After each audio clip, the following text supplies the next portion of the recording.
ओम नमस्तस्मै गणेशाय ब्रह्मविद्याप्रदायिने यस्यागस्त्याय ते नाम विघ्नसागरशोषिणे ध्याये स्थिरेण चित्तेन गणेशं सर्वसिद्धिदं बुद्धिप्रकाशकं पूर्णं योगिनां हृदि संस्थितं स्वानन्देशं गणेशानं महावाक्यस्वरूपिणं तत्त्वमस्य कृतिधरं सिद्धिबुद्धियुतं भजे सिन्दूरोद्धूलिताङ्गं तिलकविलसितं चारुगौराङ्गरागं गाणेशाक्षान् दधन्तं स्मितमुखकमलं ज्ञानमुद्राकराब्जं भव्यं चायानुबाहुं यतिवरममलं शुद्धकाषायवस्त्रं योगीन्द्रं श्रीगणेशं परमगुरुवरं गाणपाचार्यमीडे। परब्रह्म परमात्मा भगवान श्री मयुरेश्वर, समस्त क्षेत्रवासी देवता आणि उपस्थित संत सज्जन हो, भगवान गणेशांच्या या दिव्य पुराणामध्ये चतुर्थ खंडाचा विषय आपण पाहायला सुरुवात केली आणि चतुर्थ खंडाचं अत्यंत महत्त्वाचं जे चिंतन, चतुर्थीचं चिंतन, त्याचा काल आपण विचार केला. चतुर्थी नेमकी कशी असते, ती नेमकी कशी करायला पाहिजे आणि त्याचा नेमका अर्थ काय, याचं चिंतन जेव्हा आपण कालच्या भागामध्ये पाहिलं, स्वाभाविक पुढचा विषय येतो की त्या खंडामध्ये त्या दैत्याचं जे चरित्र दिलेलं, त्या चरित्राचा आणि त्या निमित्ताने झालेल्या विनायकाच्या अवताराचा पुढचा चरित्र भाग आपल्या समोर येऊन पोहोचतो. स्वाभाविक दक्षांनी प्रश्न विचारला मुद्गलांना, शौनकांनी प्रश्न विचारला सूतांना, की ज्या लोभासुराच्या विनाशाकरता भगवान गजाननांचा हा अवतार झाला, त्या लोभासुराच्या उत्पत्तीची कथा आम्हाला सांगा आणि मग त्याच्या नियंत्रणाकरता भगवान गणेशांनी कशा पद्धतीचा अवतार घेतला, तोही सगळा कथाभाग आम्हाला सविस्तर सांगा. लोभासुराची कथा सांगायला सुरुवात केली. लोभासुराची कथा फार सुंदर आहे. वास्तविक त्याला सुंदर म्हणावं का हा प्रश्न पडावा अशा प्रकारची आहे, पण कथा सगळ्या सुंदर असतात या अर्थाने. कधीतरी देवांचे खजिनदार कुबेर दर्शनाकरता म्हणून कैलासावर गेले. कैलासावर गेले भगवान शंकरांच्या दर्शनाकरता, पण कुबेरांना समोर दिसली देवी पार्वती आणि देवी पार्वतीचं सौंदर्य पाहून तिच्यावर कुबेर भाळले. कुबेरांना तिचं सौंदर्य सहन झालं नाही. त्या सौंदर्याच्या आसक्तीमध्ये कुबेर आहेत आणि कुबेर आपल्याकडे पापी नजरेने पाहतोय हे देवी पार्वतीला आपोआप कळलं. ते सांगण्याकरता स्त्रियांना कुठल्या गरजेची नसते, ज्योतिषाची आवश्यकता नसते असं म्हणतात. त्यांना एक 6वं इंद्रिय भगवंतांनी दिलंय आणि त्याच्यामुळे समोरचा माणूस कसा पाहतो हे त्या स्त्रीला आपोआपच कळतं. त्या हिशोबामध्ये देवी पार्वतीला आपोआप कळलं की कुबेर आपल्याकडे वाईट नजरेने पाहतोय आणि ती भयंकर संतापली. जगज्जननी पार्वतीकडे वाईट नजरेने पाहतोय म्हटल्यानंतर ती कमी संतापली. विचार करा, भगवान शंकरांनी तिला शांत केलं. शांत करताना जे वाक्य वापरले ते फार मजेदार आहेत. ते म्हणाले, अगं जाऊ दे, आपलंच लेकरू आहे. अरे म्हणे, पण कसं आईकडे वाईट नजरेने पाहत असतात का? शंकरांनी तिला शांत करण्याकरता वापरलेलं वाक्य फार मस्त आहे. ते म्हणाले, अगं काय चूक आहे त्याची, तू आहेसच इतकी सुंदर की माझ्यासारखा भाळला, त्याची काय गोष्ट घेऊन बसली. बरं वाटलं तिला तेवढ्या पुरतं. त्या रागात सुद्धा ती थोडीशी शांत झाली, पण कुबेरावर व्हायचा तो परिणाम झाला आणि कुबेर त्यातून स्खलित झाले. त्यातून पुढे जो अपत्य जन्माला आलं त्याला लोभासुर म्हणतात. सगळ्या कथा आपल्याकडच्या फार मजेदार आहेत आणि शांतपणे समजून घेण्याचा आपण प्रयत्न करतोय. लोभ निर्माण झाला. कोणाला झाला? त्याचं उत्तर आहे कुबेराला झाला. पहा मजेदार गोष्ट. लोभ कशाचा पडतो? त्याचं उत्तर आहे सामान्यतः पैशाचा. लोभाचं मूळ सूत्र पैशाचा लोभ माणसाला पडत असतो. बाकी कुठल्या गोष्टीचा पडो की न पडो, पैशाचा लोभ नक्की पडतो. कारण लोभ शब्दाचा अर्थ आणखीन आणखीन हवं, यासाठी जी माणसाची प्रवृत्ती असते. म्हणून दानाच्या बाबतीमध्ये पैशाच्या दानाला आपल्याकडे तितकं महत्व दिलेलं नाही. म्हणून दान सगळ्यात अप्रतिम कोणतं? त्याचं उत्तर आहे अन्नदान. बाकी सगळ्या दानांपेक्षा अन्नदानाला श्रेष्ठ म्हटलं का? त्याचं उत्तर हे एकमेव असं दान आहे की ज्याच्यात घेणारा आता नको म्हणतो. बाकी दानात हे होणार नाही ना.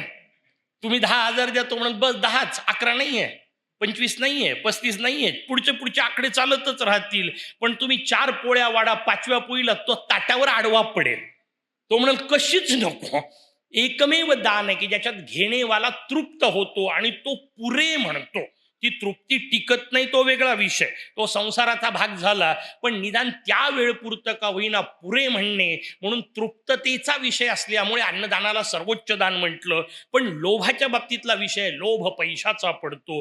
कितीही असला तरी पाहिजे, कितीही मिळाला तरी आणखीन पुढचा आकडा आठवतो. मुदगलाने आपल्याला टोक सांगितलं, तुम्हाला आम्हाला पडतो, काय घेऊन बसले, कुबेराला पडतो. आता कुबेराच्या पलीकडची संपत्ती आपली गोळा होणार आहे का? सगळ्या देवांच्याच याचा खजिनदार, त्यालाही जर लोभ पडत असेल तर तुमची आमची काय गोष्ट घेऊन बसले. आणि वाक्याचा तोच अर्थ वारंवार समजून घ्यायचा आहे. पहिल्या दिवशीपासून मी सांगतोय की यातला एकही राक्षस संपणारा नाही का. जर सांगणेवाल्याचेच संपले नाही तर ऐकणेवाल्याचे कसे संपतील, हे सूत्र आपण वारंवार पाहतोय. ती रचना आपल्या समोर सांगितली. कुबेराला लोभ झाला. कोणाचा झाला? मा जगदंबेच्या सौंदर्याचा झाला. कारण लोभ या दोनच गोष्टीचा माणसाला पडत असतो, एक पैसा आणि एक सौंदर्य. आणि जगातले सगळे युद्ध या दोनच कारणाकरता झालेत. एक तर पैशाकरता युद्ध झालेत, नाही तर सौंदर्याकरता युद्ध झालेत. कुठलाही इतिहास वाचा, जगाच्या इतिहासात जेवढे युद्ध झाले, जेवढे गोंधळ झाले, या दोनच गोष्टींनी होतात. आणि हे दोन्ही टिकाऊ नाही, हे मुदगलांनी एका कथेत सांगितलं. म्हणून एका बाजूला विषय सांगितला आणि मग मा पार्वतीवर सुद्धा भाळतो. माणूस लोभी झाला की त्याची बुद्धी नष्ट होते, आणि बुद्धी नष्ट झाली की तो वाटेल ते करू शकतो. मुळात कुठल्याही स्त्रीवर भाळणं वाईट, चुकीचं, त्यातल्या त्या जगदंबेवर आणखीन भयानक आहे ना. नाही का, किती पुढचा प्रकार आहे. पण माणूस एकदा लोभाने व्यक्त झाला की मग आपण कोणाकडून पैसे घेतोय, घ्यावेत की नाही याचा सुद्धा भान जसं उरत नाही. समोरच्या माणसाजवळ असो नसो, त्याला वाटेल तो त्रास झाला तरी लुबाडत राहण्याची जी प्रवृत्ती, त्याच प्रवृत्तीतून साठवणे येतं. म्हणून मजेदार गोष्ट लक्षात घ्या, धनाची देवता कुबेर सांगितली, पण धनाच्या देवतेमध्ये आपल्याकडे दोन देवता आहेत. दुसरी आपल्याला सगळ्यांना माहिती असलेली मा लक्ष्मी, ती पैशाची देवता आहे. पण मा लक्ष्मीला उपास्य म्हणून वापरलं. कुबेरामध्ये लक्ष्मीमध्ये मूलभूत फरक कोणता आहे? त्याचं उत्तर आहे, लक्ष्मीचा संबंध चांचल्याशी आहे. लक्ष्मी चंचल आहे, आणि म्हणून चंचल असणे हा लक्ष्मीचा मूळ स्वभाव. तुम्हाला गंमत लक्षात येईल, पैशाशी संबंधित प्रत्येक गोष्टीत तो येतो. म्हणून संस्कृतमध्ये पैशाकरता शब्द वापरला द्रव्य. द्रव्य याचा अर्थ ज्याच्यामध्ये द्रवता आहे, वाहणे.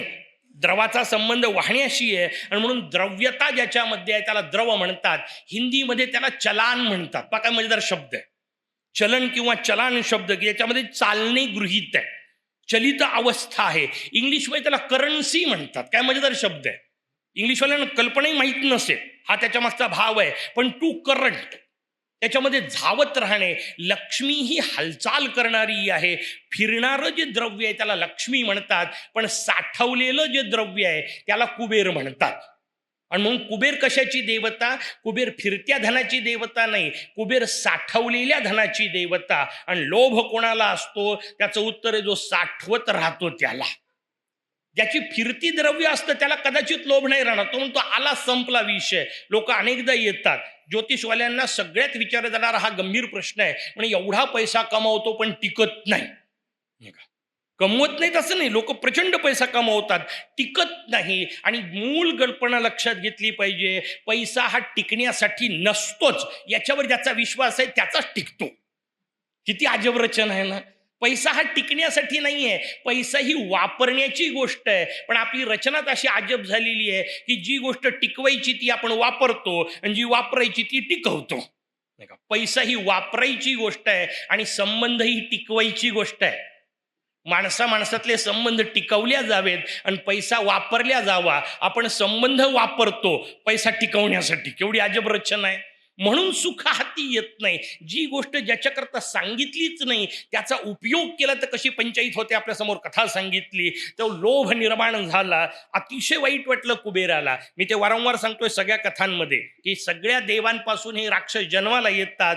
त्या वेळपुरते त्यांचे ते भाव जागृत होतात. देवतांमध्ये आपल्यामध्ये फरक एवढा आहे की त्यांना ते भाव जागृत झाल्यानंतर दुःख होतं. आपल्याला दुःख होत नाही, आपण त्याचंच कौतुक करतो.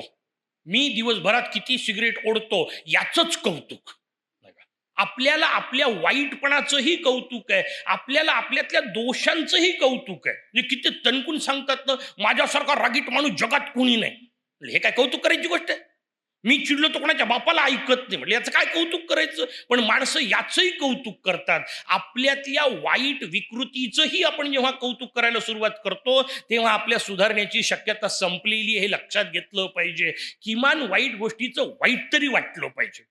ती वाईट सगळ्यातच आहेत. कामक्रोधादी कोणाला सुटलेत? सगळ्यांना आहेत. हेच आपल्याला कथा वारंवार सांगतायत. लोभ जन्माला आला, कुबेराला अतिशय दुःख झालं. दुःख झालेल्या कुबेराने त्या लोभाला घेतलं तर सोबत हरकत नाही.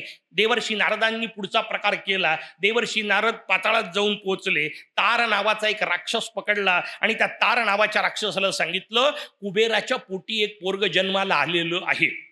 ते पोरग एक काम कर, तू घेऊन ये, कारण हा पुढचा राक्षसांचा सम्राट होणार आहे. ताराला आयतं बरं वाटलं. तार गुप्त रूपामध्ये अलका नगरीमध्ये येऊन पोहोचला. अलका ही कुबेराची नगरी आहे, नाही का? काय अद्वितीय सौंदर्य असेल, काय अद्वितीय वैभव असेल. ज्यांना कोणाला अलका नगरीचं वैभव वाचायचंय ना, त्यांनी एकदा मेघदूतम वाचा. महाकवी कालिदासांनी लिहिलेलं दिव्य काव्य आहे. त्या यक्षाने आपल्या घराचं वर्णन केलंय. विषय निघाला तर ऐकून ठेवा. बाहेर जी विहीर आहे त्या विहिरीच्या वर्णनापासून सुरुवात केली. त्या विहिरीच्या पायऱ्या 5 नावाच्या दगडांनी बांधलेल्या आहेत. त्यांनी त्याला दगड म्हटलं, रत्न. एक 5चा तुकडा साधा घेतला तर 10-20 हजाराचा चांगला अप्रतिमातला अप्रतिम मिळेल. उरलेले भाव तुम्हाला पाठकशास्त्री सांगू शकतील. अत्यंत मौल्यवान असलेलं त्याचे मोठमोठे पाषाण कुठं वापरले? बाहेर विहीर जी आहे अंगणामध्ये, त्या विहिरीच्या पायऱ्यांना 5चे दगड लावलेले. त्याच्या आतमध्ये सोन्याच्या दांडीवर वैडूर्य म्हणजे पोवळं किंवा माणिक प्रकारातले कमळं फुललेले आहेत. त्याच्या शेजारी असलेला जो खेळण्याचा पर्वत आहे, त्या पर्वताला इंद्रनील मण्यांनी सजवलेलं आहे. आणि सौंदर्य दृष्टी कशी? इंद्रनील निळसर मणी, निळा प्रकारातला मणी. त्याला सुंदर उलट दिसणारं कोणतं? तर सोन्याचं. म्हणून त्याला सोन्याच्या कर्दळींनी आजूबाजूनी कुंपणी केलंय. हे सगळं कुठं आहे? बाहेर अंगणात. हे सगळं बाहेर अंगणात आहे. पण इतकं सगळं वैभव बाहेर अंगणात असेल तर मला सांगा आता घरात किती असेल? आणि त्या घरातले किती सुखात असायला पाहिजेत? पण यक्ष दुःखात आहे, यक्षिणी रडत बसली आहे. एवढा सगळा पैसा असून आणि इतकी सगळी संपत्ती असूनही माणसाचं रडणं संपत नाही. कारण पैसा कशासाठी आहे जोपर्यंत कळत नाही तोपर्यंत माणूस सुखी होत नाही. हे मूलभूत सूत्र आपल्याला सांगताय वारंवार. तो तार येऊन पोहोचला, त्यांनी अलका नगरीतून ते लेकरू उचललं. कुबेराला वाईट वाटायचा प्रश्नच नव्हता, कारण कुबेर म्हणतो तसंही मला हे नकोच होतं. पापबुद्धीने निर्माण झालेलं आहे, करायची काय असली संतती फालतू. म्हणून कुबेर म्हणतो जाऊ दे, गेलं तर गेलं. लोभासूर जाऊन पोचला त्याच्यामध्ये पाताळामध्ये. स्वाभाविक लोभासुराने मग आपली पुढची ठरलेली पद्धत असते. मोठी तपश्चर्या केली. प्रचंड तपश्चर्या केल्यानंतर त्या तपश्चर्येचं फळ म्हणून भगवान प्रसन्न झाले. प्रकट झालेल्या भगवंताला विनंती करण्यात आली की जी जी गोष्ट मन आणि वाणीच्या माध्यमातून प्राप्त होऊ शकते त्यापैकी कशानेही माझा मृत्यू नसावा. पुढचा वरदान आपल्याला मागितलं. आणि कायम लक्षात ठेवा, लोभ त्याच गोष्टीचा होतो जे मन आणि वाणीनी मिळवता येतं. ज्याचं मनाने चिंतन होऊ शकतं त्याचाच लोभ होतो. ज्याचं वाणीचं वर्णन करता येतं त्याचाच लोभ होतो. जे वाणीच्या पलीकडचं आहे त्याचा लोभच आपल्याला पडत नाही. हेच खरं दुर्दैव आहे, वाणीच्या पलीकडचं. कारण वाणी वर्णन कशाचं करू शकणार आहे? त्याचं उत्तर आहे, मी त्याच गोष्टींचं वर्णन करू शकतो जे मी कधीतरी अनुभवलंय, जे मी कधीतरी पाहिलंय, किमान वाचलंय, ऐकलंय. त्याचंच वर्णन शक्य असतं. जे ऐकलंच नाही, वाचलंच नाही, त्याचं वर्णन कसं करणार?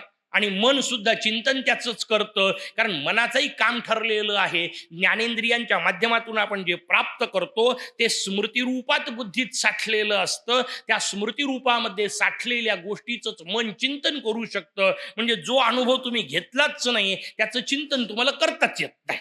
म्हणून साधा हिशोब आहे, मन आणि बुद्धी या दोन्ही बाहेरून येणाऱ्या गोष्टींवर अवलंबून आहेत. म्हणजे पर्यायाने ज्ञानेंद्रियांवर अवलंबून आहेत. आणि ज्ञानेंद्रिय काय पाहत राहतं? त्याचं उत्तर आहे 2च गोष्टी, एक तर पैसा, नाही तर सौंदर्य. सगळ्यात महत्वाची गोष्ट पाहण्याची, कारण या 2च गोष्टीकडे आपली नजर जाते. कान त्यातल्या त्यात वाईट. डोळे त्यातल्या त्यात बरे आहेत कानापेक्षा, कारण कानाला वाईट ऐकायला आवडतं. हे मी आपल्याला पहिल्या दिवशीपासून सांगतोय. डोळ्याचं त्यातल्या त्यात बरं एवढ्यासाठी की डोळ्याला वाईट पाहायला आवडत नाही. सहजासहजी आपल्याला वाईट पाहायची इच्छा नसते, नजर आपण पलटवतो. ऐकायला मात्र आवडतं. भांडणांबद्दल आपण पाहिलं, म्हणून कान जास्त वाईट, त्यातल्या त्यात डोळे बरे. डोळ्यांना लोभ कशाचा? दोनच गोष्टीचा, एक तर सौंदर्याचा, दुसरी गोष्ट संपत्तीचा. म्हणून लक्ष आपोआप या दोनच गोष्टींकडे जातं.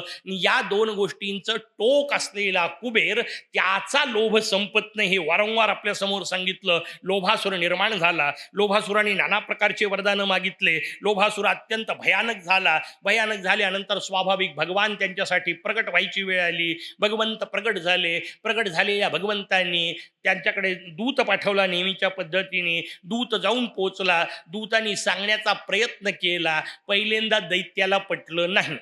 चांगलं सांगायला आलेल्या माणसाचं न ऐकणे राक्षस त्याला म्हणतात. हिताचं सांगायला आलेल्या माणसाचं जो ऐकत नाही त्यालाच राक्षस म्हणतात. आणि आपली नेमकी अडचण ही आहे, आपल्याला बरं सांगणारे आवडतात, खरं सांगणारे आवडत नाहीत. काय ऐकावं, बरं की खरं?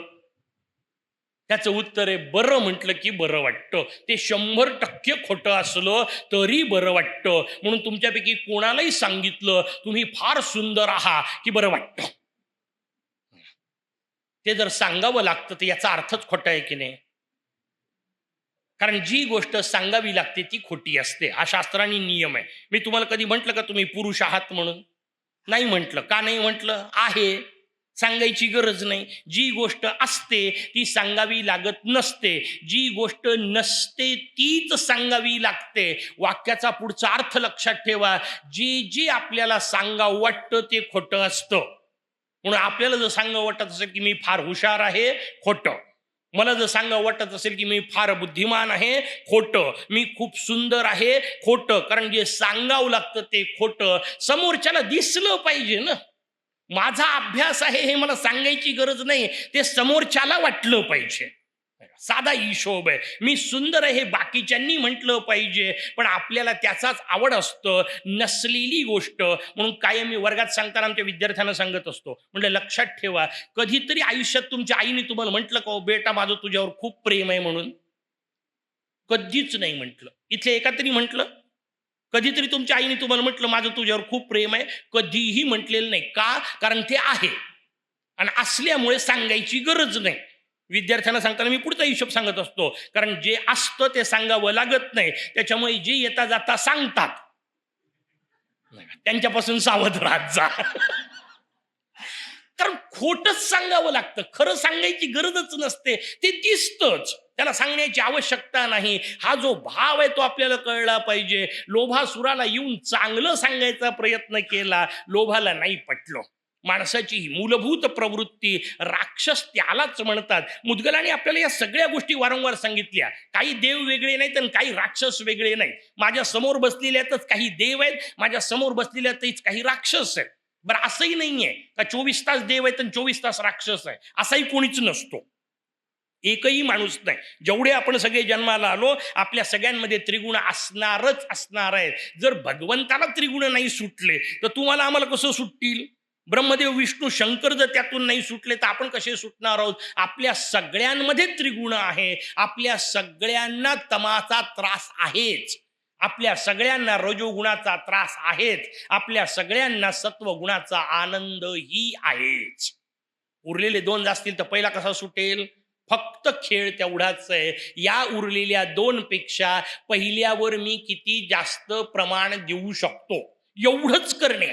सगळ्या साधनेचा एवढा एकच खेळ आहे. तमोगुण प्रत्येकाला असणार आहे. कितीही मोठा साधक असला तरी त्याला झोप येत नाही असं काही होते का? असं होऊच शकत नाही. त्याला झोप येणारच आहे. बिना झोपेचं शरीर राहू शकत नाही. कितीही मोठा साधक असला तरी त्याला भूक लागत नाही असं काही होईल का? भूक लागणारच आहे. अगदी समाधी दशेत गेलेल्यांचं सोडून द्या विषय, ते साधकच नाहीत ना, कारण ते सिद्ध झाले अवस्थेमध्ये. पण उरलेल्यांना भूक लागणारच आहे. म्हणजे रजोगुण त्याच्यात असणारच आहे. भूक लागली तर निदान उठून कोणाकडे तरी जाऊन भीक मागून खाण्या इतकं तरी का होईना कर्म करणं भाग आहे की नाही? बाकीचे भले कर्म करा की नका करू इतकं बरं. त्याच्या पलीकडे भगवंताच्या कृपेने समोर आलं, उचलून तोंडात टाकणे एवढं तर कर्म करावंच लागेल. तोंड तर चालवावंच लागेल. बिना कर्माचं राहता येत नाही. आपल्याला पुढे सिद्धांत येणार आहे तो विषय. म्हणून रजोगुण आपल्यात आहेच, पण तमोगुण आपल्यात आहे हे जर सिद्ध असेल, रजोगुण आपल्यात आहे जर सिद्ध असेल, तर सत्वगुणही आपल्यात आहे हे तर सिद्ध आहे की नाही. आणि मग खेळ आपल्याला फक्त एवढाच करायचा आहे. झोप प्रत्येकालाच येते, पण झोपेची वेळ कमी करणं आपल्या हातात असलं पाहिजे. पाहिजे त्या दिवशी मी वाटेल तेवढा झोपील, पण गरज असेल त्या दिवशी मला 4 म्हटलं तर 4ला बिना अलार्मचं उठताही आलं पाहिजे. त्याला सत्वगुण म्हणतात. सत्वगुण ज्या क्षणी आहे, पण आपल्याला नेमकी पंचायत आपली अशी आहे की परम सात्विक गुणांच्या कार्यात सुद्धा आपला तमोगुण जागृत होतो. आणि म्हणून पारायणाला बसलं की जेवढ्या जांभा येतात तेवढ्या कधीच येत नाहीत. कारण सत्वगुणातच तमोगुण बाहेर येतो आपला. मोठी पंचायत आहे. तमोगुणाचं हे कार्य कमी करत नाही ने, निदान तमोगुणाला रजोगुणात परिवर्तित करणे आणि रजोगुणाला पुढे सत्वगुणात परिवर्तित करणे एवढंच आपल्या हातात करण्यासारखं आहे. त्याला साधना असं म्हणतात. माझा सात्विकतेचा भाव वाढला पाहिजे आणि हे शरीर माझं गुलाम आहे, मी शरीराचा गुलाम नाही. याला साधना म्हणतात. साधना साधना याचा अर्थ अगदीच खूप डोळे मिटूनच तासनतास बसलं पाहिजे असं नाही. माझं शरीर माझं गुलाम असलं पाहिजे. असतं का? नसतं. आपलं तर शरीर सोडून द्या, आपल्याला वाटतं मात्र जग आपलं गुलाम असलं पाहिजे. एका कार्यक्रमातली गोष्ट तुम्हाला सांगतो. एक म्हातारी आली, मायबाई माझ्या समोर येऊन उभी राहिली, म्हणे महाराज काय करावं काही समजत नाही, पोरं बिलकुल ऐकत नाही. अनेक म्हाताऱ्यांचा कॉमन प्रॉब्लेम असतो. त्यात काही नवीन आहे अशातला भाग नाही, पहिल्यांदाच काही आलाय अशातलाही भाग नाही. तिने मला दणकून येऊन सांगितलं पोरं बिलकुल ऐकत नाही. आता तिला तिच्या पद्धतीने सांगितल्याशिवाय माझा पर्याय नव्हता. म्हटलं आई बस लवकर खाली. काय लवकर थोडं बसता येते म्हणे, पण हरकत नाही. आता मी एवढ्या यांनी सांगितलं तर कशी बशी बिचारी बसली. म्हटलं उठ पटकन. ह्या आता काय उठते म्हणे. बसली कशी तरी म्हणे आता उठता येत नाही पटकन. म्हटलं का नाही उठतायत? आता काय हातपाय ऐकत नाहीत रे बाबा म्हणे. म्हटलं मला सांग म्हातारे तुझे हातपाय तुझं ऐकत नाही, पोरं का ऐकतील? पण आपल्याला वाटत राहतं कायम आणि सगळ्यांनी माझं ऐकत राहावं हाच मोठा लोभ आहे. कारण हे माझ्या मोठेपणाचं प्रतीक आहे ऐकणे याचा अर्थ. आणि हा लोभ जोपर्यंत सुटत नाही तोपर्यंत गजानन गजानन आठवत नाही. त्या लोभा करताच उलटा प्रकार सांगितला गजाननत्वाचा. भगवान गजानन प्रगट होतात. प्रगट झालेल्या गजाननांनी काय केलं त्याचं उत्तर याच्या पहिल्यांदा सांगून पाहिलं. ऐकत नाही म्हटल्यानंतर परशु सोडला आपला. भगवंताचा परशु निघाला. भगवंताच्या परशुने सगळ्या सैन्याचा विनाश केला आणि तो परशु लोभासुराच्या मागे लागला. लोभासुराने आपले सगळे शस्त्रास्त्र वापरले. भगवंताच्या परशुवर चालण्याचा प्रश्नच नव्हता. लोभासुर पळाला, जाऊन शुक्राचार्यांना शरण गेला. शुक्राचार्यांना विचारलं मी करू काय? शुक्राचार्यांनी सांगितलं मी तुला आधीच सांगितलं होतं बाकी सगळ्या गोष्टी चालतील, भगवंताच्या भानगडीत गणेशाच्या भानगडीत पडायचं नाही. तू ऐकलं नाही. आता ते गजानन आलेत, आता तुला पर्याय नाही, तुला शरण जाणे याच्याशिवाय मार्ग नाही. हा परशु मागं लागलाय, पहिलं काम कर त्या परशुचं स्तवन कर. स्वाभाविक प्रश्न पडला ना की एक परशु येऊन पोहोचला, त्या परशुचं कसं काय स्तवन करणार? कारण स्तवन जिवंत माणसाचं करता येत असतं, स्तुती ही सजीवाची करायची असते. हातामध्ये आलेला परशु नुसता, त्या कुऱ्हाडीचं कसं काय स्तवन करणार? त्याचं उत्तर आहे भगवंताच्या हातातला परशु आहे, तुमच्या माझ्या हातातली कुऱ्हाड नाही.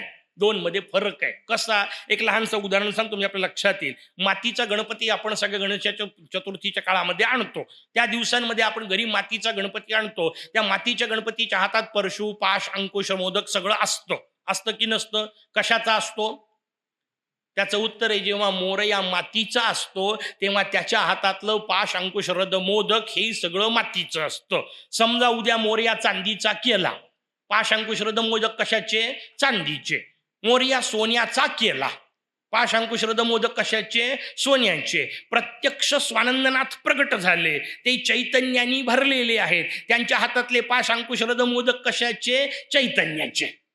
त्याच्यामुळे त्याच मोदक परशुचं जेव्हा स्तमन केलं तेव्हा परशुला समजलो आणि परशु शांतपणे वापस गेला. आपल्याला प्रश्न पडता उपयोगी नाही, अशा कसं परशुला कळलं?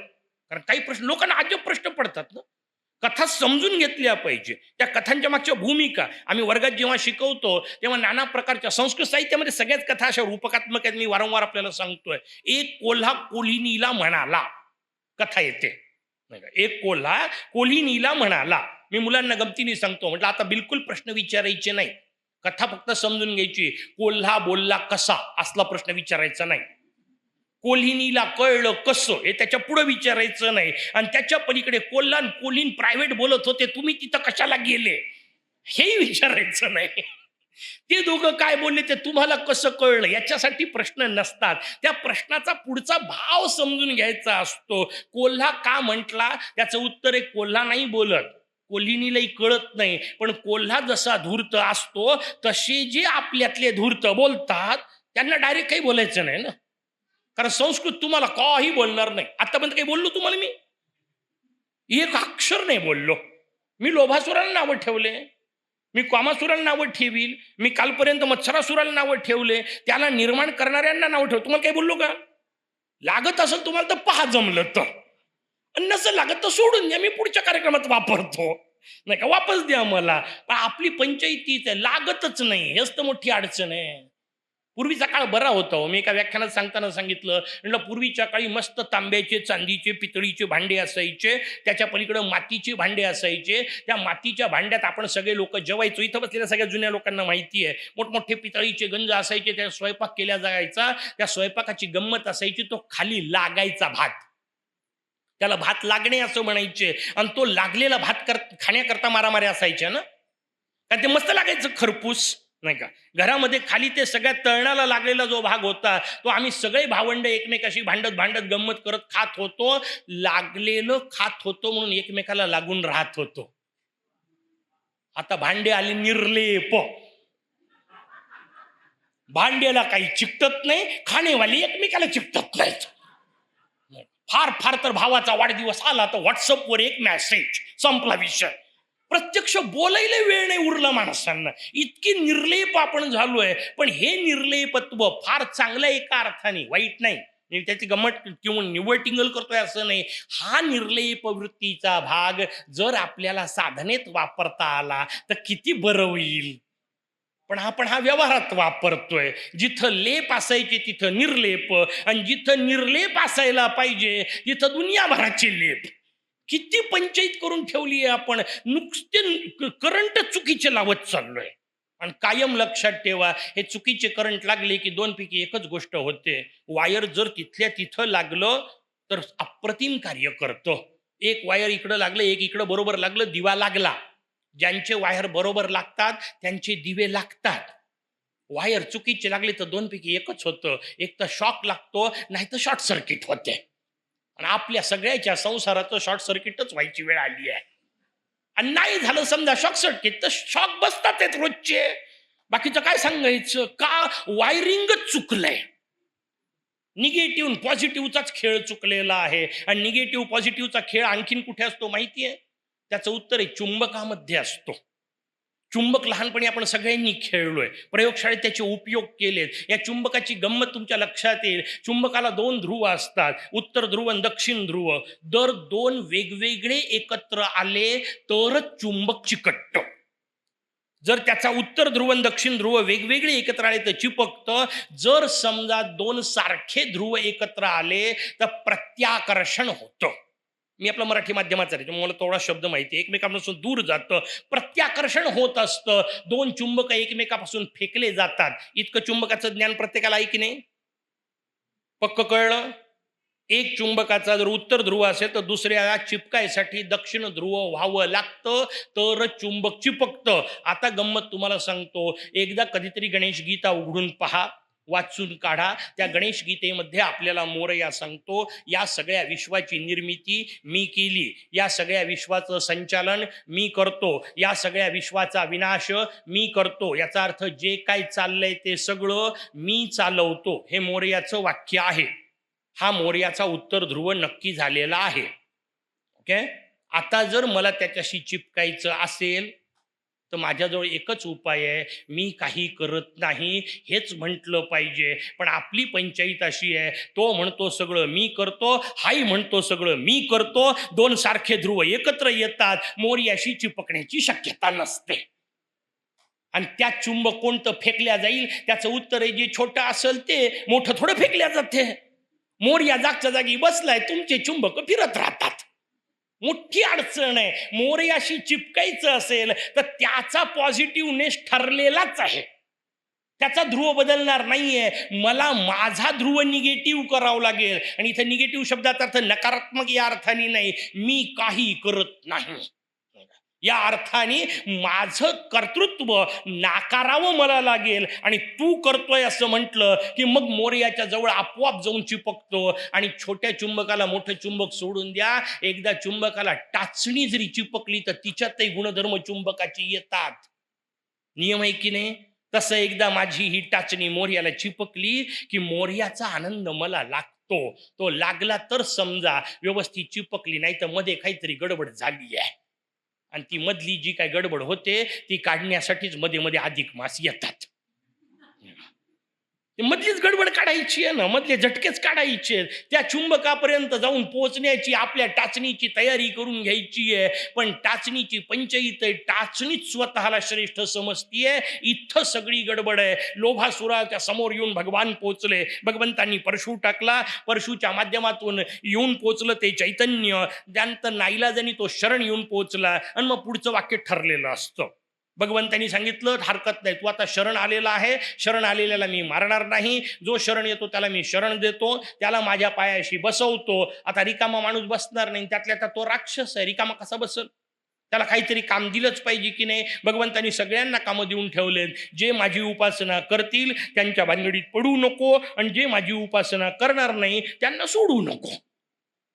8 राक्षसांना एकच काम दिलेलं आहे. त्याच्यामुळे मोह मद मत्सर सगळे लोभास कोणाच्या मागे लागतील? त्याचं उत्तर आहे, जो गजानन गजानन करणार नाही त्याच्याच मागे लागतील. आणि म्हणून मजेदार रचना आपल्याला सांगितली, लोभासुराच्या विनाशाकरता भगवान गजानन अवतार घेतात. का? कारण सांगितलं 2 गोष्टींचा लोभ, एक तर सौंदर्य, नाही तर पैसा. आणि या दोन्ही गोष्टी जिथं गळून पडतात त्यालाच तर गजानन म्हणतात. पण आपली पंचायत अशी विचित्र आहे की त्याच्या जवळ जाऊन आपला लोभ गळून पडण्याच्या ऐवजी उफाळून येतो. जिथं पैशाचा खेळ गळून पडायचा तिथंच आपल्याला दाखवावं वाटतं. माणसं मोठे अजब असतात. जेव्हा पैसा नसतो तेव्हा भगवंताच्या जवळ येऊ येऊ त्याला पैसा मागतात, आणि जेव्हा पैसा येतो तेव्हा माझ्याजवळ किती आहे हे त्याला दाखवायला जातात. म्हणून तर मोठ्याला मुकुट देतात आणि त्याच्यावर नावं टाकून देतात. हे भगवंताला पैसे दाखवणं नाही तर दुसरं काय समजून घ्या. म्हणून ही साधी रचना आपल्याला कळली पाहिजे की भगवंताच्या समोर जर आपण पैशाचा उधम दाखवणार असू तर हसत असेल सिद्धिपती, अरे अख्खी माझी, तू मला काय सांगतो माझ्याजवळ किती आहे? पण आपल्यालाच कौतुक असतं. अर्थात तो कौतुकाचा भाग इथं कळला आपल्याला. लोभासुराला सांगण्यात आलं, जे माझी उपासना करतात त्यांना स्पर्शही करू नको. हे वाक्य फार भगवंताचं महत्वाचं आहे, कारण याच्यातूनच आपल्याला सिद्धांत मिळालेला आहे. भगवंत नामाचं चिंतन करणाऱ्याला यातला एकही विकार स्पर्श करत नाही, किमान त्याला त्रास देत नाही. केव्हा देतो त्रास? त्याचं उत्तर आहे, जेव्हा आपलं स्मरण संपतं तेव्हाच त्रास होतो. पण आपल्या स्मरणाची मोठी अडचण आहे, जेव्हा सगळं चांगलं चालतं तेव्हा आपल्याला तो आठवत नाही. म्हणून तर वारंवार प्रत्येक खंडात पुढच्या पुढच्या गोष्टी येतात. पुन्हा पुन्हा देवता वारंवार वनवासाच्या अवस्थात होतात. ती रचना आपल्या समोर सांगितली. आणि मग आणखीन सांगण्यात आलं की या गजाननाचे अनेक अवतार कोणकोणते झाले त्याच्याबद्दलही सांगा. त्या अवताराकरता पुढचा अवतार सांगायला सुरुवात केली. सिंधुरासुराच्या वधाकरता निर्माण झालेला अवतार म्हणून सिंधुराचं कथानक आपल्या समोर सांगायला सुरुवात केली. भगवान शंकर शांतपणे बसलेले आहेत. एक दिवस त्यांना अचानक ब्रह्मदेवांची आठवण झाली आणि म्हणून ते भेटाय करता ब्रह्मदेवांना गेले. ब्रह्मदेवांना गेले तर भगवान ब्रह्मदेव झोपलेले होते. आता झोप मोड झाली. झोप मोड झाल्यानंतर आपलं जसं होतं तसं ब्रह्मदेवाचंही झालं. ब्रह्मदेवांना अर्धवट झोप झाली असल्यामुळे एक मोठी जांबाई आली. फक्त तुमच्या माझ्या जांबाईतून फार फार तर कालचे कण उडू शकतील. ब्रह्मदेवाची जांबाई असल्यामुळे एक भला मोठा राक्षसच बाहेर आला. अत्यंत लाल बुंद रंगाचा होता. तो लाल बुंद रंगाचा राक्षस बाहेर आला. ब्रह्मदेवांनी स्वाभाविक विचारलं, कोण आहेस तू? सांगितलं, मला काय माहिती, तुम्ही जन्माला घातलं, तुम्ही सांगा मी कोण आहे. त्यांनी सांगितलं ठीक आहे, हरकत नाही, तुझा रंग अतिशय सुंदर लाल बुंद दिसतोय म्हणून त्याला सिंदूर असं तुझं नाव असेल. अत्यंत सुंदर सुंदर त्याला वरदानं दिले आणि अप्रतिम वरदानं देताना ब्रह्मदेवांनी खुशीत येऊन वरदान दिलं, म्हणे याच्यानंतर तू ज्याला कोणाला बळजबरीने रागानी मिठी मारशील तो तिथल्या तिथं भस्म होईल. शौनकांनी प्रश्न विचारला, कुठलीच तपश्चर्या न करता सिंदुराला वरदान मिळालं कसं? बरोबर प्रश्न आहे, अनेक दैत्यांच्या बाबतीत आहे, बाकी जागी नाही विचारला, इथं विचारलाय, त्याचं चिंतन केलं पाहिजे. अनेकांच्या बाबतीत हा प्रश्न असतो आणि व्यवहारातही आपल्याला अनेकांना हे पाहायला मिळतं. आपल्याला असं वाटतं की समोरचा माणूस तर काहीच करत नाही, त्याला इतकं सगळं कसं भेटलं. हा तुमचा माझा प्रश्न आहे. सिंदुराच्या निमित्ताने शौनकांनी विचारून घेतलाय. आपल्यातल्या अनेकांना असं पाहायला मिळतं, काही लोक परम नास्तिक असतात, काही लोक अत्यंत वाईट वागणारे असतात आणि तरी त्यांच्याजवळ गडगंज संपत्ती आणि नाना प्रकारच्या गोष्टी असतात आणि व्यवस्थित सचोटीने वागणाऱ्या माणसाला अनेक प्रकारचे संकट असतात. हा जगातला जो विषय आहे तो सगळीचकडे लागू आहे. सिंदुरासुराला अचानक वरदान मिळाले. शौनकांनी प्रश्न विचारला, अचानक कसे मिळाले? भगवान सूत सांगतात, अचानक नावाची कुठलीही गोष्ट या जगात घडत नसते. प्रत्येक गोष्टीला कारण मीमांसा असते. फक्त अडचण एवढीच असते, आपल्याला आधीच्या गोष्टी आपल्याला पाहिलेल्या नसल्यामुळे कळत नसतात. जसं आत्ता व्यासपीठावर येऊन मी बसलो, तासन तास बडबडबड करतोय, सगळं तुम्हाला बरं वाटतंय. तुमच्यातल्या अनेकांना प्रश्न पडतो, का तिथं तर मस्त दिवसभर झोपलेले दिसतात, एवढं कधी वाचलं? त्याचं उत्तर आहे, तुमच्या समोर भले नसल वाचलं, पण आधी तर वर्षानुवर्ष वाचलंय की नाही? आधी वर्षानुवर्ष वाचलं नुसतं नाहीये, पिढ्यानी पिढ्या तयार झालेलं आहे, ते आयतं मिळालेलं आहे, म्हणून तास 2 तास आरामशीर बोलता येतं. त्याच्या मागे प्रत्येकाची कृती असते. आज एखाद्याला पैसा मिळाला असेल तर त्याच्या मागे त्याचे मागचे श्रम आहेत आणि आत्ताचे कदाचित नसले तर काल मी आपल्याला कर्मविपाक सिद्धांत सांगितला, या जन्माचे नसतील त्याचे मागच्या जन्माचे होते. त्या जन्मात त्यांनी पुण्य केलेलं आहे, त्या जन्मातल्या पुण्यानुसार त्याला आत्ता मिळत आहे. त्याच्याकरता तुम्हाला वाईट वाटायची गरज नाही. तुम्हाला पाहिजे असेल तर आपलं पुण्य वाढवा, पण आपली पंचायत आहे, आपल्याला आपली रेषा वाढवायच्या ऐवजी लोकांची रेषा मोडायला हौस फार असते. आणि नेमकी अडचण तिथं आहे, दुसऱ्यांच्या रेषा मोडून तुम्ही मोठे होत नसता. आपली रेषा वाढवता आली पाहिजे, कथेत ते सांगायचंय. आणि अनेक गोष्टी अशा निर्माण होतात की ज्याचं उत्तर आम्हाला या जन्मात दिसत नाही आणि नसतंच ना, काही गोष्टीचे उत्तरच नाहीये. विज्ञानाला विचार बरं, एखादा माणूस कसा मोठा होतो किंवा त्याच्या व्यक्तिमत्वाचा विकास कसा होतो. विज्ञान तुम्हाला 2 कारणं सांगतं. विज्ञानाच्या दृष्टीने 2च कारण आहेत, एक अनुवंश, दुसरं परिस्थिती. माणूस अनुवंशाने त्याचं व्यक्तिमत्व अप्रतिम होतं. विज्ञानाचा एक विषय DNA मध्ये असावं लागतं, त्या DNA मध्ये असलेल्या गुणधर्मानुसार तुम्ही मोठे होता. विज्ञानाचा एक सिद्धांत आहे आणि माणूस दुसरा मोठा होतो त्याच्या आजूबाजूच्या परिस्थितीने. विज्ञानाने हे 2च कारण दिले, पण हे कारण खरे आहेत का? अडचण आपल्याला अशी आहे की विज्ञानाने सांगितलं, मोठ्या मोठ्या इंग्रजी ग्रंथात सांगितलं की आपल्याला काहीही पटते, मोठी पंचायत आहे. हे 2 कारण खरे आहेत का? अनुवंश आणि परिस्थिती याच्या भरोशावर माणसाचं व्यक्तिमत्व तयार होतं का? त्याचं उत्तर आहे नाही. का? कारण माझ्या घरात माझ्या सगळ्या भावंडांचा अनुवंश एकच आहे. माझ्या घरात माझ्या सगळ्या भावंडांची परिस्थिती सारखीच आहे. एकाच भांड्यात तयार झालेला आम्ही जेवतो, एकाच घरात राहतो, एकाच छताखाली, अनुवंश एकच आहे. माय आणि बाप दोघंही तेच आहेत, पण फक्त तेवढंच कॉमन आहे. असे 2 वेगवेगळे आहेत. माझ्यात आणि माझ्या भावात फक्त आई आणि वडील एवढीच गोष्ट कॉमन, बाकी एकही गोष्ट कॉमन नाही. का नाहीये? कारण अनुवंश आणि परिस्थितीने माणूस तयार होत नाही, त्याच्या पूर्वकर्मानुसार माणूस तयार होतो. बाप नुसता मोठा होऊन चालत नाही, त्या बापाच्या पोटी एक रावण जन्माला येतो, दुसरा कुंभकर्ण आणि तिसरा विभीषण स्वतःच्याच कर्माने तयार होत असतो. प्रत्येकातच हे 3 गुण आहेत ना, ते 3 गुणांचे 3 प्रतीक आहेत. एक नुसता झोपा काढत होता म्हणून तमोगुणाचा विषय आहे, दुसरा रजोगुणाचा, किती पाहिजे, हे पाहिजे, ते पाहिजे, ते पाहिजे, आपलं तर पाहिजेच पाहिजे, लोकांचंही पाहिजे, लोकांचं सोडून द्या, रामाची पाहिजे. किती विकृती. रजोगुणाचं टोक आहे. आणि तिसरा विभीषण सांगितला, सत्वगुणाचं टोक. व्यवस्थित समजून घ्या, आजूबाजूच्या परिस्थितीवर माणूस बदलत नाही. याचे हे 2 सुंदर उदाहरण विषय निघाला म्हणून रामायणातले सांगतो. अत्यंत वाईट परिस्थितीत बिभीषण राहत होता तरी तो बिघडला नाही, आणि अत्यंत चांगल्या परिस्थितीत कैकेयी मंथरा राहत होती, त्या सुधारल्या नाही. माणूस परिस्थितीवर अवलंबून नसतो, त्याची स्वतःची मनस्थिती, त्याचं स्वतःचं वागणं. बिभीषणाचं वागणं किती महत्वाचं आहे, त्या वागण्यावर ओळखू आला ना. जेव्हा हनुमंत जाऊन पोचले, हनुमंतांनी पहिलं काम काय केलं त्याचं उत्तर आहे बिभीषण शोधले. लंकेमध्ये पहिलं काम कसे शोधले, त्याने ते येऊन सांगितलं नाही मी असा असा आहे. पहिलं काम कसं शोधले त्याचं उत्तर सांगितलं. हनुमंत जिकडे तिकडे उड्या मारत होते, त्यांना एक सुंदर घर दिसलं. त्या घरामध्ये समोर गायीच्या शेणाने सारवलेलं होतं, त्याच्यात अप्रतिम रांगोळी काढलेली होती. तिथं दारावर भगवा ध्वज लावलेला होता, समोर आंब्याच्या पानाचं तोरण लावलेलं होतं, दोन्ही बाजूला गोपद्म लक्ष्मीपद्म काढलेले होते, समोर तुळशी वृंदावन लावलेलं होतं, घरामध्ये दीप प्रज्वलित होता आणि घरामधून श्रीराम जय राम जय जय रामचा आवाज येत होता. हनुमानजी म्हणतात आपल्या पार्टीचा आहे. मी बोलता बोलता सांगत असतो, स्वतःला विचारा, समजा उद्या चुकून हनुमंत आपल्या घरी आले तर आपल्या घरात येतील का? कारण हे आत्ता जे सांगितलं यातलं काहीतरी उरलंय का? आणि यातलं काही जर उरलं नसेल तर हनुमंत आपल्यापर्यंत येतील कसे?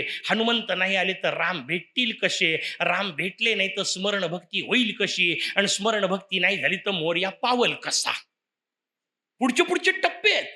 माझ्या बाह्य आचरणापासून मला सुधरवत न्यावं लागेल. तितक्या वाईट अवस्थेत जर बिभीषण व्यवस्थित जगू शकत असेल, रावणाच्या राज्यात जर तो व्यवस्थित जगत असेल, तर आपली अवस्था इतकी तर वाईट नक्की नाही ना.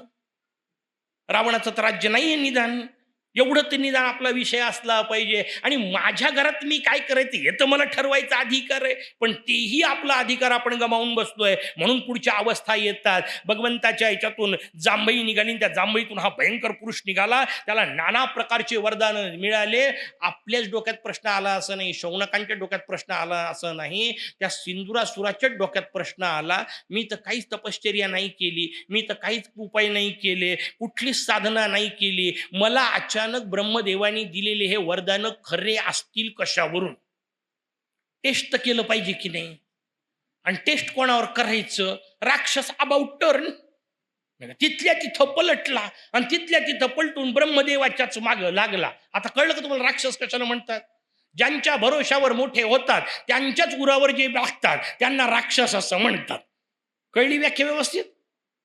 लावत बस, कुठं लावायची ते लावायचं मी सांगणार नाही. मी तुम्हाला काही बोलणार आहे का? आपण आधीच ठरवलंय की नाही, काही बोलायचं नाही. सगळं ज्याला त्याला समजतं आपोआप.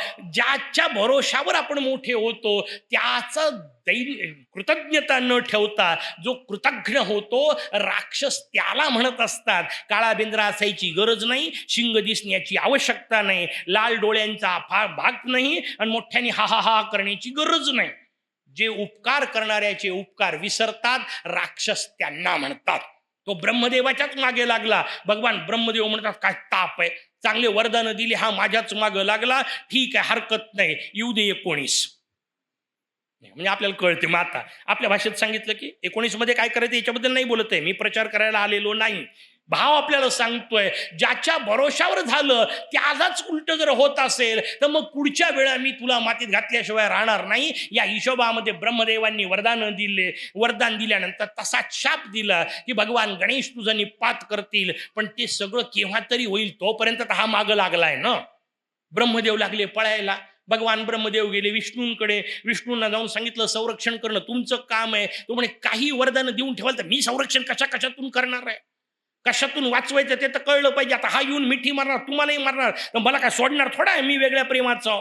पण भगवान विष्णू म्हणतात हरकत नाही, जिथं ताकद चालत नाही तिथं युक्ती वापरायची असते. भगवान विष्णूने त्याला सांगितलं अरे या म्हातारीचा का मागे लागला, सज्जन माणूस आहे नाही का, वेदविद्या अभ्यास करत बसतो, यांना मारण्यात काय मोठेपण आहे. अरे माणसाने कसं आपल्यासारखा मारावा, पटलं राक्षसाला.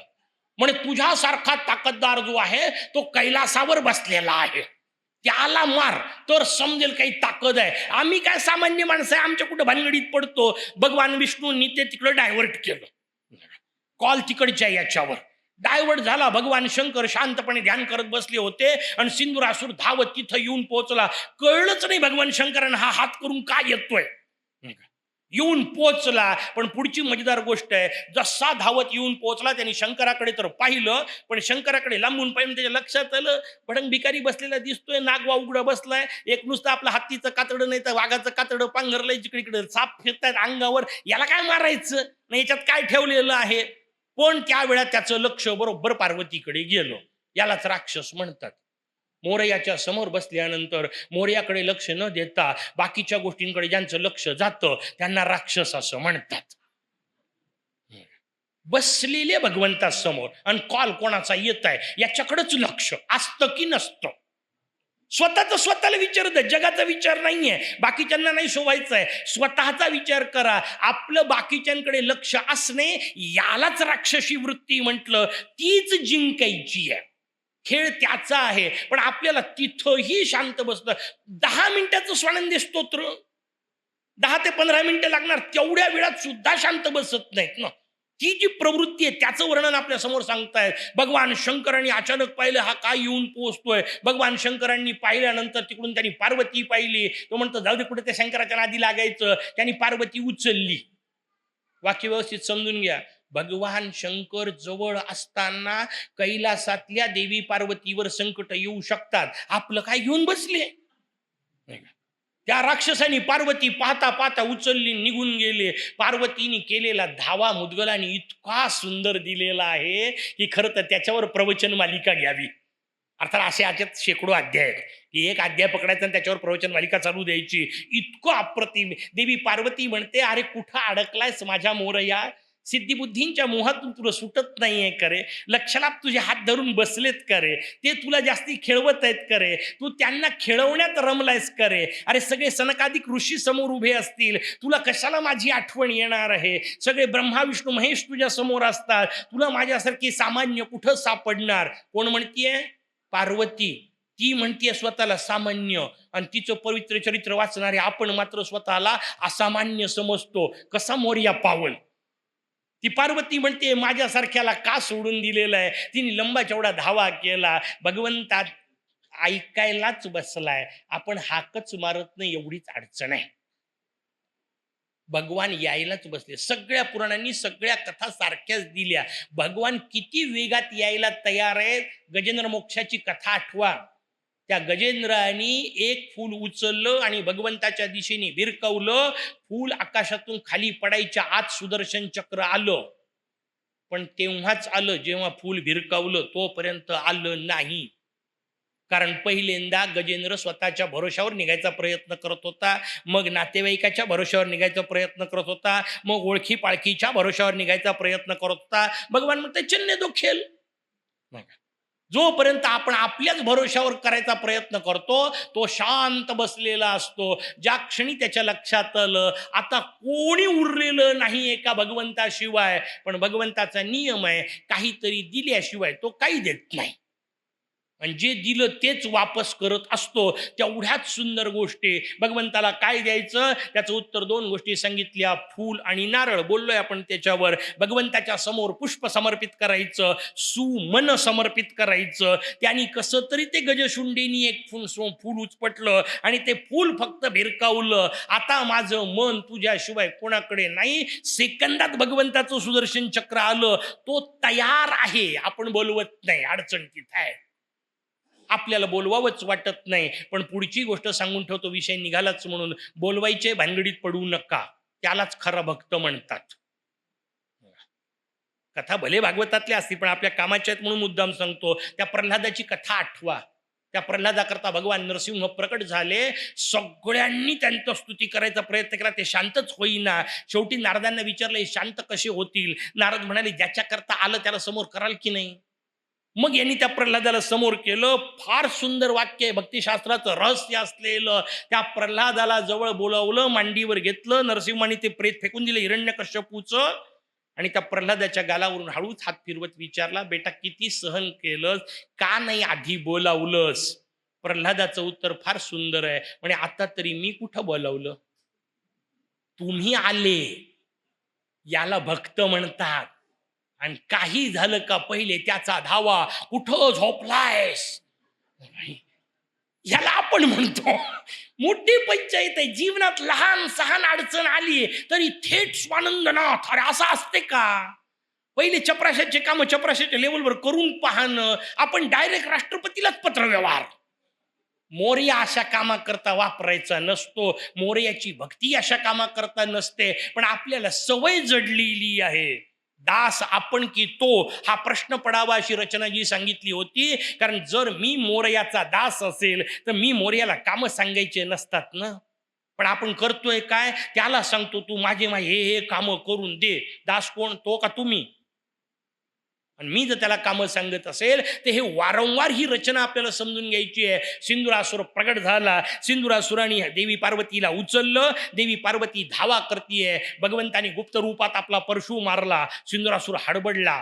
ब्राह्मण रूपामध्ये भगवान गणेश तिथे येऊन पोहोचले. त्याने सांगितलं जाऊ दे, त्या भडंग भिकाऱ्याच्या कुठे नादी लागतो, बेकार माणूस आहे, आता तुला मारला नाही का रट्टा?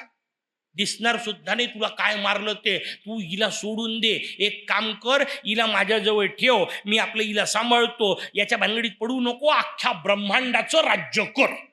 असं सांगून त्यांनी सिंदुराला बाजूला करून दिलं आणि सिंदूर तिथून निघून गेला. पुढचा सिंदूर ठरलेला असतो, स्त्री मांस मदिरा आसक्ता. राक्षसाची एकच व्याख्या, या तीन गोष्टींच्या मागे जो लागतो त्याला राक्षस म्हणतात, हे वारंवार सांगितलं. त्याच पद्धतीने सिंदुरासुर वाढला, नाना प्रकारचे उधम केले, सगळ्या देवांना बंदिवासात टाकायची वेळ आली, सगळे देव वनवासात गेले, तिथं जाऊन पोचले. तिथं जाऊन पोचल्यानंतर यज्ञयाग बंद केले. ती सगळी प्रक्रिया आठवत राहायची प्रत्येक वेळा. आणि मग सगळ्या देवांनी प्रार्थना केली, भगवंता तुमच्याशिवाय आता कोणी उरलेलं नाही, तुम्हाला प्रगट व्हावंच लागेल. भगवंतांनी सांगितलं ठीक आहे, पुन्हा एकदा पार्वतीच्या शंकराच्या घरी आम्ही प्रगट होऊ, यावेळा आम्ही पार्वतीच्या मळापासून प्रगट होऊ. आणि मजेदार कथा सांगण्यात आली. ही कथा आपण सगळ्यांनी वारंवार ऐकलेली कथा आहे. थोडेसे बदल आहे, मुदगलांनी ती जशाला तशी सांगितली नाही. मुदगलांनी काही बदल करून घेतले. देवी पार्वतीच्या अंगावरच्या मळाला का पूज्यत्व आलं असा प्रश्न विचारला. हे आधीचे प्रश्न एक दोन घेऊन घेतो आणि मग आपल्या त्या कथेवर येऊ. त्या कथेवर किती विवेचन केलं तर कमी आहे, पण केलंच पाहिजे, कारण सगळ्यात सुंदर कथा आहे. मोरया नेमकेपणी कळण्यासाठी उपयोगी असलेली कथा, म्हणून त्याचं विवेचन आपल्या समोर करू. देवी पार्वतीच्या अंगावरच्या मळाला का पूज्यत्वाला त्याचं एक वेगळी कथा मुदगलांनी सांगितली, की जेव्हा तिने शंकराची तपश्चर्या केली तेव्हा भगवान शंकर तिची परीक्षा पाहण्यासाठी आले. त्यांनी नाना प्रकारे शिवनिंदा केली आणि शिवनिंदा सहन न झालेली पार्वती भगवान शंकरालाच मारायला धावली.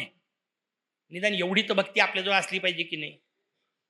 आपल्या देवाची कोणी निंदा केली तर ती ऐकू नये इतकं तर नाही, निदान आपण करू नये इतकं तर. आता आणखीन किती खाली यायचं? त्याची स्तुती करता येत नाही, नका करू. निदान त्याची निंदा तर करू नका, निदान त्याला नावं तर ठेवू नका. पण आपण तेही करायला कमी करत नाही. घरामधली एखादी गोष्ट वाईट झाली की काल म्हटलं तसं, मोरया तू माझं असं का केलं, हे नावं ठेवणे नाहीये, हे निंदा करणं नाहीये. याला उपासक म्हणतात, याला विश्वास म्हणतात. तो माझं वाईट करेल असं जर तुम्हाला वाईट वाटत असेल मनातल्या कुठल्याही कोपऱ्यामध्ये, तर तुम्ही भक्त कसेच नाहीये. कारण विश्वासाचं तर पहिलं सूत्र आहे, प्रेमाचं पहिलं सूत्र विश्वासच असला पाहिजे. विश्वास नसेल तर त्याला प्रेम म्हणत नाही. विश्वास नसताना एकत्र राहणे याला फक्त ऍडजस्टमेंट म्हणतात. अख्ख्या संसारात हीच चाललेली असते. हा भाग सोडून द्या, भगवंताच्या बाबतीत नाही चालत. भगवंताच्या बाबतीत पहिली महत्वाची गोष्ट आहे प्रेम. भक्ती खूप नंतरचा विषय आहे हो. पहिल्यांदा प्रेम वाटलं पाहिजे आणि प्रेमातला पहिला विषय आहे विश्वास. विश्वास नसेल तर प्रेमच असू शकत नाही आणि प्रेम नसेल तर भक्ती होत नाही. आणि कायम तुम्हाला सांगतो, प्रेम आणि भक्ती या एकाच नाण्याच्या दोन बाजू आहेत. पहिल्यांदा प्रेम करायला शिका, हे मी वर्गात सांगतो.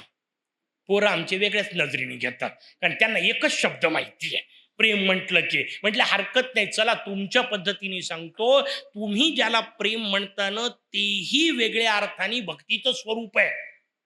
पोरांना आश्चर्य वाटतं, काही सांगता. म्हटलं चला तुमच्या पद्धतीने सांगतो. जे कोणतं तुम्हाला प्रेमाचं गीत आठवत असेल ते गीत आठवा आणि फक्त एकच काम करा, हात बदला, पहा ते प्रेमगीत भक्तिगीत होतं की नाही. कुठलंही प्रेमगीत, एक सहज प्रेमगीत आठवायचं, मोरयाकडे हात करायचं आणि त्याला सांगायचं, क्या कहूं मेरा ये हाल है, रात दिन तुम्हारा ख्याल है. हे भक्तिगीत आहे की नाही? आहे. उलट्या बाजूला भक्तिगीतातलं कुठलंही गीत उचलायचं आणि बायकोकडे हात करून म्हणायचं ते प्रेमगीत होते की नाही. अगदी मनाचे श्लोक सुद्धा, सदा सर्वदा योग तुझा घडावा, तुझे कारणी देह माझा पडावा, हे जर बायकोकडे पाहून म्हटलं तर प्रेमगीत होतं, समर्थांची पूर्ण माफी मागून. त्याचा बायकोशी संबंध नव्हता हो, नाही का. जगाचा संसार करण्याकरता स्वतःच सोडून गेले, पण त्यांनी लिहून ठेवलेलं काही नाही, फक्त अँगल बदलवला की प्रेम आणि भक्ती आहे, एवढंच साधं सूत्र आहे. म्हणून गंमत पहा तुम्ही, सगळ्या गोपींनी कृष्णाची भक्ती केली, पण आपण त्यांना प्रेमवेडी म्हणतो, नाही का. राधा प्रेमवेडी, ती भक्ती करत होती, आणि दुसऱ्या बाजूला मीरा भक्ती करत होती, पण तिला प्रेम दिवाणी म्हणतो. कारण प्रेम आणि भक्ती एकाच नाण्याच्या दोन बाजू आहेत. पहिले व्यवहारात करायला शिका. भगवंतावर तर खूप लंबची गोष्ट आहे व आपली मोठी पंचायत आहे, आपल्याला लहान गोष्टी जमतच नाही. अभ्यास करा म्हटलं का हा म्हणते PhD ला काय लागतं. पहिली पास नाही झाला, PhD कुठं. पहिली पास हो, दुसरी पास हो, जरा 10वी पर्यंत जा, ग्रॅज्युएट हो, पोस्ट ग्रॅज्युएट हो, मग PhD असते. आपण भक्तीचे डायरेक्ट सूत्र सुरू करतो. भक्तीचे सूत्र नका सुरू करू, पहिलं सूत्र प्रेमाचं सुरू करा. आणि कोणावर, निदान घरच्यातल्यांवर तर करा. घरच्यांवर ज्याला प्रेम करता येत नाही त्यांनी उगीच मोरगावात जाऊन मी मोर्यावर करतो असल्या फालतू खोट्या गोष्टी करायच्या नाही. घरातल्याच माणसांवर आपलं प्रेम नाहीये. मी नेहमी सांगताना सांगत असतो, इथून घरी गेल्यानंतर जर बायको समजा प्रेमाने मला दार उघडणार नसेल तर अप्सरा मला कशाला एंटरटेन करतील. मेल्यावरच्या अप्सरा नाही, पहिली घरातली जिवंत बायको, तिच्यावर प्रेम करायला शिका. आणि काही वाईट नसतं ते आपल्याच बायकोवर सांगतोय ना, आनंदाची गोष्ट आहे, करता आलं पाहिजे. घरातल्या माणसांशी आपल्याला प्रेमाने बोलता येत नसेल तर भक्ती बिक्ती खूप लांबची गोष्ट झाली. पहिले आनंदाने प्रेमाने, अहो माणसांशी सोडून द्या, तुमच्या माझ्या जवळ आलेल्या वस्तूंशी प्रेमाने वागता आलं पाहिजे. एक गुरु महाराज होते, शिष्य त्यांच्याकडे जाऊन पोहोचला, काहीतरी तंतन तंतर करत आला होता, काहीतरी जीवनात घडलं होतं, भडभड भडबड करत आला, धडकन चप्पल काढली, दरवाजा उघडला गुरु महाराजांच्या खोलीचा, धाडकन दरवाजा आपटला आणि काहीतरी गुरूंच्या समोर 15-20 मिनिटं धडधड धडधड आपली सगळी ऍसिडिटी काढली. गुरु महाराज शांत बसून होते. याचा सगळा आवेश निघून गेला आणि याचा आवेश निघून गेला, त्याने सांगितलं उठ. म्हणजे काय करू, म्हणजे ते नंतर सांगतो काय करू या सगळ्या गोष्टीचं, पहिले उठ, बाहेर जा, त्या चपलीला पाया पड. त्याला इतका धक्का बसला, म्हणजे चपलीला काय पाया पडायचं, म्हणजे पहिली चपलीला पाया पड, वापस आल्यावर त्या दाराला पाया पड, या दोघांना पाया पडन मग माझ्याकडे ये. गुरु महाराजांना हा विचारतो असं कसं, म्हणे तू ज्या पद्धतीने चप्पल काढली त्या चपलीला किती वाईट वाटलं असेल, तू ज्या पद्धतीने दार आपटलं त्या दाराला कसं वाटलं असेल. मला सांगा, त्यांच्याही भावना ज्यांना जाणता येतात त्याला भक्ती कळते. कारण भक्तीचं सूत्रच आहे निर्जीवात सजीव पाहणे. सुरुवात तर तिथून आहे ना, नाही तर मग उलट होते. मग आपण सजीवाला निर्जीव पाहून मोकळं होतो. बसलेला मोरया सजीव आहे, आपल्याला कुठे वाटतोय. नाही तर आपण लोटा पडू दिला असता का त्याच्या डोक्यावर, सजीवाच्या डोक्यावर. घरच्या कोणी पडू देता का, घरातल्या चुकून बायकोच्या डोक्यावर लोटा पाडून दाखवा बरं. घरात बायकोच्या डोक्यावर लोटा पडल्यानंतर बायको जे करते ते सिद्धी मातेनी करायला पाहिजे का नाही, पण करतात, आपटतात वरतून. त्याच्या आतमधलं निघत नसलं तर ते धन धन आपटतात. पूजेच्या नावाने जे हाल करतात ना, अतिशय भयानक. आणि मोर्याच्या बाबतीत आणखीन विषय आठवला म्हणून सहज एक गंमत म्हणून आपल्याला सांगतो. आमचे पूज्य पिताश्री महाराज मुंबईला कार्यक्रम असायचे त्यांचे, तिथं प्रवचन असायचे, त्या काळाराम मंदिरामध्ये मुक्कामाला असायचे. तिथं खाली एक व्यंकटेशाचं मंदिर होतं. त्या व्यंकटेशाच्या मंदिरात एक सुंदर गणेशाची मूर्ती, अप्रतिम, जयपूरहून आणलेली, आणि त्या मूर्तीची सोंड पोकळ वाटावी म्हणून त्यांनी अशी 1.5 इंच कोरली होती. नंतर वळलेलीच असते, त्याच्यामध्ये ती पोकळच वाटते म्हणून सुंदर 1-1.5 इंच कोरली. येणारा जाणारा प्रत्येक जण ती सोंड कोरलेली दिसली असं पाहिलं का त्याच्यात पेढा, चिरंजीचे दाणे, खोबरं, गूळ दाबू दाबू. बरं, पहिल्याचं बसलेलं निघत नाही म्हणून आणखीन वरून जोरात दाबून त्याच्यावर वरतून पाणी पडत राहायचं. संध्याकाळपर्यंत मूर्तीवर पूर्ण मुंगळे गोळा झालेले. संध्याकाळी सफाई कामगार यायचा, त्याला ते मुंगळे निघायचे नाही. तो शेवटी पाणी कसं तरी ओतायचा, तरी मुंगळे पुन्हा यायचे. या गुळाने येतात म्हटल्यानंतर तो गुळ काढण्याशिवाय त्याच्याजवळ पर्याय नसायचा. इतका दाबून बसलेला असायचा की काढण्याकरता त्यांनी शेवटी एक सायकलचा स्पोक ठेवला होता. गिरमीट चालवायचं, आतमध्ये स्पोक घालायचा, मोर्याच्या सोंडे स्पोक घालून तो सगळं काढायचा. दुसऱ्या दिवशी लोक पुन्हा भरायचे. कधीतरी समजून घ्यायचा प्रयत्न करा. मोरयाची सोंड हे मोर्याचं तोंड नाही, नाक आहे. कारण हत्तीची सोंड हे हत्तीचं नाक असतं ना, त्याच्या नाकात जर पेढे घालाल, चिरंजीचे दाणे घालाल, एकही अष्टविनायक सुटला नाही. बरं, मोरगावकर अद्भुत आहेत आणि बाहेरून आलेले त्याच्याहून अद्भुत. म्हणजे कोणाला पेढे घालतील हा विषयच नाही. म्हणजे एक वेळ गजाननाला पेढे लावले मी समजेल, लंबोदराला लावले तेही एक वेळ समजतो, पलीकडं औरंगजेबाचा पुतळा ठेवलाय त्यालाही पेढे घालतात. आता औरंगजेबाची पूजा कराल तर कसं भेटल तुम्हाला, काय भेटल? पण विचारच नाही. जो शेंदूर लावलेला दिसला तो देव, नाही का? अरे पुतळा कशा करता ठेवलाय, त्याच्या मागचा इतिहास वगैरे काय समजून घेत नाही. पहिल्याने केलं का दुसरा करतो. आपल्या इथं मोठी पंचायत आहे. सगळ्या भक्तीची रचना आपल्याकडे गतानुगतिक ओलो कहा. पहिल्याने केलं की दुसरं, दुसऱ्याने केलं का तिसरा. कशा करता करायचं समजूनच घेत नाही. मंदिर असतं, मंदिरात मूर्ती, मूर्तीच्या मागं जागा, त्याच्या मागं भिंत. आमच्या वणीतली गोष्ट आहे. साईबाबाचं मंदिर आहे. साईबाबाच्या मंदिरात जातात, त्या मंदिराच्या मागे बरीच जागा, त्याच्या पलीकडं भिंत, आणि त्या भिंतीच्या मागून जातात आणि मागून भिंतीचे मुके घेत राहतात. मी म्हटलं साईबाबा समजा जिवंत जरी समोर असेल तरी पाठीचे मुके घ्यायची कुठली पद्धत आहे हो? पायावर डोकं ठेवलं समजू शकतो, पाठीचं त्याच्यात त्या भिंतीचं, आणि पहिल्यानी घेतलं तिथंच दुसऱ्यानी. कल्पना किती किळसवाणी आहे. आणि याला भक्ती समजायचं, हे मोठी पंचायत आहे.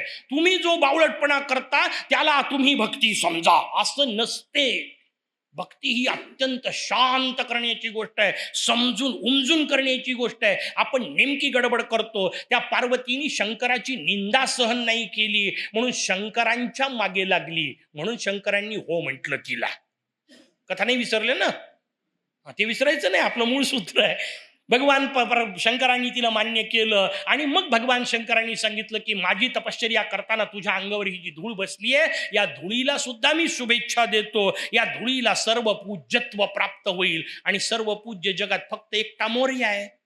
त्याच्यामुळे भगवान शंकराचं शब्द राखाय करता भगवान मोरया त्या धुळीतून आले, अशी एक मजेदार कथा मुद्गलांनी आपल्याला दिली. म्हणजे त्यांना हत्तीचं मस्तक का बसवलं त्याची मजेदार कथा सांगितली. भगवंतानी आपलं एक फूल निर्माल्य स्वरूपातलं भगवान विष्णूंना दिलं. भगवान विष्णूंनी ते आपल्या जवळचं फूल दुर्वासांना दिलं. दुर्वासांनी इंद्राला दिलं. इंद्राच्या डोक्यात गर्व होता, त्यांनी धरलं ना आपल्या हत्तीवर ठेवलं. त्या हत्तीच्या डोक्यावर फूल पडलं, ज्याच्या डोक्यावर मोर्याचं निर्माल्य पडलं तो अप्रतिम होणारच की नाही का? म्हणून मग त्या हत्तीचं मस्तक कापावं लागलं, लावावं लागलं. अर्थात या झाल्या बाह्य कथा. एवढ्या पुरत्या कथा सांगायच्या नाहीयेत. याच्या पलीकडची कथा खूप सुंदर आहे, जी आपण सगळ्यांनी परंपरेने ऐकली पण ती कुठंही लागू पडत नाही. आपण सगळ्यांनी ऐकलेली कथा आहे.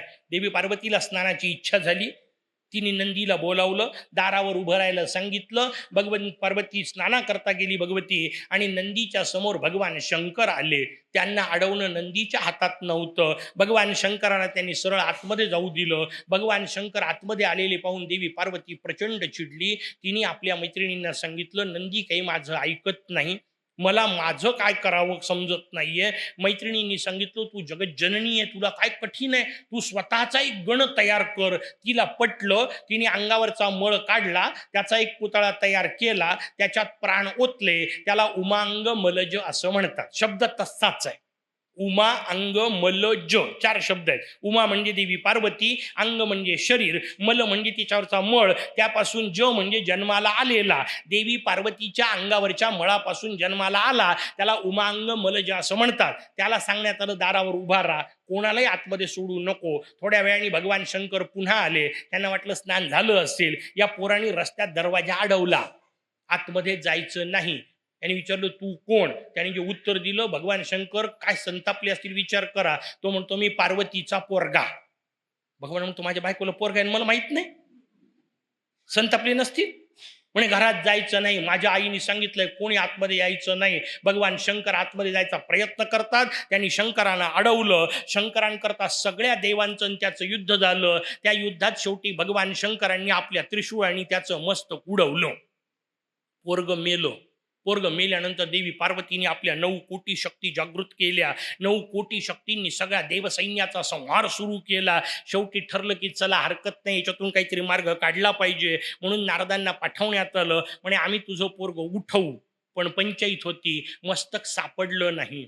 मस्तक सापडलं नाही म्हणून शेवटी भगवान विष्णूंना सांगण्यात आलं, जंगलात जा, जो कोणता पहिला प्राणी दिसेल त्याचं मस्तक आणा. ते गेले जंगलात. तिथं मोठा गजराज त्यांना भेटला. त्यांनी त्याचं मस्तक आणलं, बालकाच्या झाडावर बसवलं. बालक उठला, जय गजानन म्हणायचं, प्रसाद घ्यायचं आणि मोकळं व्हायचं. झाली कथा. सगळ्यांना पाठवलेली कथा आहे. होऊ शकते का? त्याची उत्तर देणं माझ्याजवळ आता वेळच नाहीये, कारण त्याच्यावरच पूर्ण प्रवचन करतो. पण प्रश्न ऐकून ठेवा. कथा किती वेगळी आहे ते समजून ठेवा. थोडा विवेचन करू त्याच्यावर, नाही असं नाही का ते विवेचन नाही केलं तर कथा समजणार नाही म्हणून.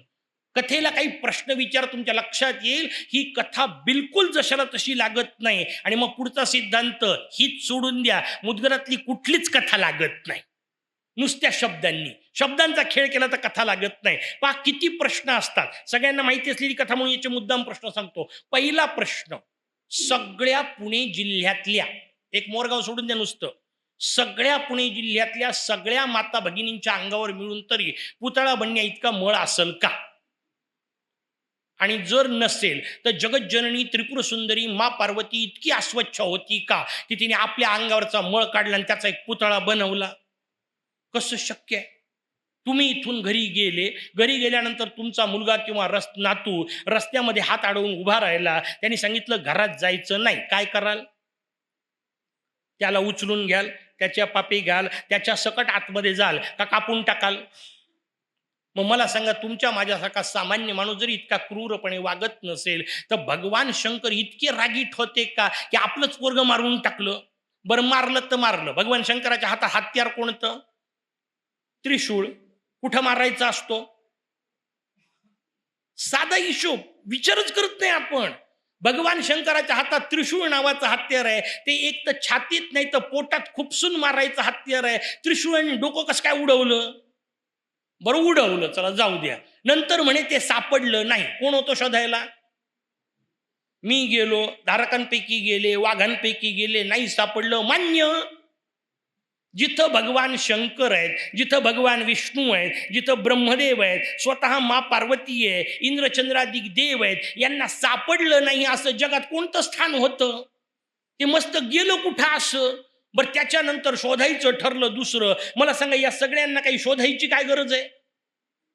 यांच्यातल्या कोणाच्याही संकल्पाने जर ब्रह्मांड निर्माण होतात ते एक डोकं नव्हतं तयार करता येत? शोधायची गरज नव्हती, डोकं तयार करायची गरज नव्हती. पण तरी भगवान विष्णूंना सांगण्यात आलं, जंगलात जाऊन दिसल तो प्राणी मारून आणा. मला सांगा, हे काम कोणाच्या प्रशाने केलं असतं की नसतं? कुठं बुद्धी वापरायची होती? जायचं, जो दिसल त्याचं डोकं कापायचं आणि आणायचं. तेवढ्या करता वैकुंठनाथ पाठवत असतात का?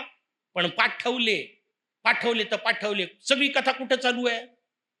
कैलासावर, भगवान शंकराच्या घरी ना. तिथं भगवान विष्णू गेले शोधायला. त्यांना पहिले जंगल दिसलं कैलासावर. पण आपण विचारच करते, कारण नैवेद्यात काय एवढाच विचार चालू ना. कथेचा कुठे विचार करायच्या भानगडीत पडतोय? कैलासावर पर्वत, हिमालयाच्या वरती जंगल सापडलं कुठं? बरं, सापडलं जंगल. त्याच्यात पहिले भेटला हत्ती. हिमालयावर चढत असते ते अवजड वाहन, शक्य तरी आहे. पर्वतावर राहणारा प्राणी तरी आहे. बरं, जंगलात गेल्यावर पहिले हत्ती दिसत असतो का? बरं, दिसला, त्याच्याही पलीकडचं जाऊ द्या. त्याचं डोकं कापून आणलं, बालकाच्या धडावर बसवलं. बसल कसं? आकाराचा काही विचार? हत्ती किती कुपोषित होता असं गृहीत धरा. बालक किती अवाढव्य होतं असं गृहीत धरा. दोघांचा आकार जुळेल कसा? पण यातला कुठलाही प्रश्न आमच्या डोळ्यासमोर येत नाही, कारण आम्हाला फक्त पंचमीला मोदक आहेत का जिलेबी एवढ्यातच इंटरेस्ट. तुम्ही चतुर्थीला कथा काही सांगा, काही फरक नाही पडत. विचारच करत नाही आपण. मोठी अडचण आहे. असला पाहिजे विचार. अरे काय ऐकतोय? उगी आपलं बॉल आणून बसवलं आणि पाणी सांगितलं मग काही सांगायचं त्यांनी आणि आपण आपलं काही ऐकायचं असतं का? एक तरी गोष्ट लागू पडते का? एकही गोष्ट लागू पडत नाही. वाक्याचा अर्थ आहे यातल्या कथा अशा लागत नाहीत. अर्थात एवढंच सांगून उपयोग नाही, नाही तर नुसतं डोकं भिनगावून दिलं नाही का, अरे इतके दिवस झाले काहीच कळलं नाही, बरं झालं तुम्ही निदान सांगितलं, पण आता फक्त एवढंच कळलं की काही कळलं नाही, एवढंच कळलं ना. कथा कशी आहे हे कुठं कळलं? आणि असे प्रश्न डोक्यात टाकून देणे एवढं माझं काम नाही, कारण हे व्यासपीठाचं काम नाही. व्यवहारात भले चालत असेल, तुमच्या समोर नाना प्रश्न उभे केले, व्यासपीठाचं काम उत्तर देणं आहे. व्यासपीठाने थोडे प्रश्न थोडे करायचे असतात नुसते. व्यासपीठाने उत्तर सांगितलं, कथा शोधायची कुठे? आपल्याच शरीरात. सगळी उमांग मलयाची कथा या माझ्या 6 फुटात आहे, आतमध्ये शोधा. कशी शोधायची? फक्त सूत्र सांगतो, सगळं विवेचन करण्याला वेळ नाही. तुमच्या माझ्या शरीरात पार्वती सांगा, पार्वतीपासून शोधायला सुरुवात करा. कशी शोधायची पार्वती? पार्वती ही स्त्री आहे. स्त्री कशी शोधायची? त्याचं उत्तर हा बाहेरचा देह पहा. या देहामध्ये स्त्रीलिंगी काय आहे? एकच गोष्ट आहे. हाताला काय म्हणता? हा हात. पायाला काय म्हणता? हा पाय. कानाला काय म्हणता? हा कान. नाकाला काय म्हणता? हे नाक. एकतर पुल्लिंगी नाही तर नपुंसकलिंगी. सगळे अवयव पुल्लिंगी नाही तर नपुंसकलिंगी आहेत. एकच स्त्रीलिंगी आहे, जीभ. ती जीभ. म्हणून कळलं का तुम्हाला, जगातले सगळे भांडणं स्त्रियांपायी होतात. म्हणजे यांच्यापायी होतात असं नाही, म्हणजे होत नाहीत असंही नाही, तो वेगळा विषय. जगातले सगळे भांडणं स्त्रियांपायी होतात या वाक्याचा अर्थ जगातले सगळे भांडणं जिभेपायी होतात. हा बोलतो त्याच्यावर तोही बोलतो म्हणून तर भांडण सुरू होते, नाही तर कशाला भांडण झालं असतं? सगळे भांडणं जिभेपायी होतात. पण हा जरा स्थूल देहाचा विषय, फारसा महत्वाचा नाही. मग दुसरा सांगितला सूक्ष्म देह. काय असतं त्याच्यात? पंच ज्ञानेंद्रिय, पंच कर्मेंद्रिय, पंच प्राण, मन, बुद्धी, चित्त, अहंकार, अशा 19 गोष्टींचा सूक्ष्मदेह बनलेला असतो. या सगळ्यांमध्ये स्त्रीलिंगी गोष्ट एकच. ते पंच ज्ञानेंद्रिय, पंच कर्मेंद्रिय सोडून द्या, ते शेवटी शरीराशीच कनेक्टेड आहेत. आतमधल्या गोष्टी महत्वाच्या 4च: मन, बुद्धी, चित्त आणि अहंकार. त्याला अंतःकरण चतुष्टय असं म्हणतात. या अंतःकरण चतुष्टयात स्त्रीलिंगी गोष्ट एकच. कोणती? तिचं नाव आहे बुद्धी. माझी बुद्धी ही माझी पार्वती. आता पहा कथा कशी लागते. त्या पार्वतीला काय करायचंय? स्नान करायचंय. स्नान कशा करता करायचं? स्नानाचा संकल्प आहे, शरीर शुद्ध्यर्थे मन शुद्ध्यर्थे स्नानमहं करिष्ये. शरीराला आणि मनाला शुद्ध करायचं असेल त्यासाठी स्नान. कुठलीही गोष्ट शुद्ध करायची असेल तर उपाय काय? त्याचं उत्तर आहे, जी गोष्ट शुद्ध असते तिच्या जवळ जायचं. उत्तर सांगितलं होतं. गरम करायचं असेल तर अग्नीजवळ जा, थंड करायचं असेल तर बर्फाजवळ जा, शुद्ध करायचं असेल तर शुद्ध करणाऱ्या गोष्टी जवळ जा. जगात सगळ्यात शुद्ध काय? त्याचं उत्तर आहे एकटी ब्रह्मकमंडलू. दुसरं काय शुद्ध आहे? एकटी गंगा. ती परम पावनी आहे, म्हणून पाणी कुठलंही वापरा, डोक्यावर लोटी घेताना जय गंगे. कारण स्नान गंगेनी करायचं असतं. पाण्याने फक्त वॉश होऊ शकतो, स्नान होत नसतं. आणि वॉश वेगळा आणि स्नान वेगळं. वॉशिंग नाही करायचंय, गाड्या थोड्या होतो आपण वॉशिंग करायला. स्नान करायचंय, गंगेचं असलं पाहिजे. म्हणून किती सुंदर शब्द होता हो आपल्याकडे. ज्या पात्रात घेतल्या जात होतं स्नानाचं पाणी त्याला गंगालय म्हणत होते. त्या गंगालय शब्दाचं उच्चार धड नसणाऱ्या माणसांनी गंगाळ केलं. गंगा नावाचा कुठलाही शब्द नाही, गंगालय शब्द. त्या गंगालयात पाणी घ्यायचं, स्नान करायचं. पण आमचे पिताश्री मस्त सांगायचे, आजकाल स्नानाकरता जी वापरल्या जाते तिला बाटली असं म्हणतात. आणि मग ते पुढचा प्रश्न विचारायचे, जी स्वतःच बाटली ती तुम्हाला शुद्ध कशी करल? किती अजब आहे. कुठेही शब्द काही वापरतो आपण. स्नानाकरता बाटली नसते वापरायची, स्नानाकरता गंगालय असलं पाहिजे. देवी पार्वतीला स्नान करायचंय, बुद्धीला शुद्ध व्हायचंय. आणि परवा सगळी प्रक्रिया आपल्याला सांगितली होती. बुद्धीचं काम तलावासारखं आहे. तिला शुद्ध व्हायचं असेल तर बाहेरून त्याच्यात काही पडता उपयोगी नाही. म्हणून पहिले स्नान करायचं, बुद्धीला ध्यान करायचं. पार्वती स्नान करते, बुद्धी शुद्धते करता ध्यान करते. ध्यान करायचं असलं तर काय करावं लागतं? त्याचं उत्तर आहे, बाहेरून कोणी येता उपयोगी नाही. म्हणजे डोळ्यांनी काही पाहायचं नाही, कानांनी काही ऐकायचं नाही. म्हणून ध्यान करायचं म्हटलं की डोळे मिटून बसायचं. पहिला विषय पण. आणि हा पण फार भयानक आहे. पण डोळे मिटले की जास्त दिसतं. डोळे उघडे असले की सोपं आहे, फक्त या सभागृहातलंच दिसेल. डोळे मिटल्यानंतर कोणाला कुठलं कुठलं काय काय दिसेल गॅरंटीच नाही, आणि ते चांगलं असणार नाही याची मात्र गॅरंटी आहे.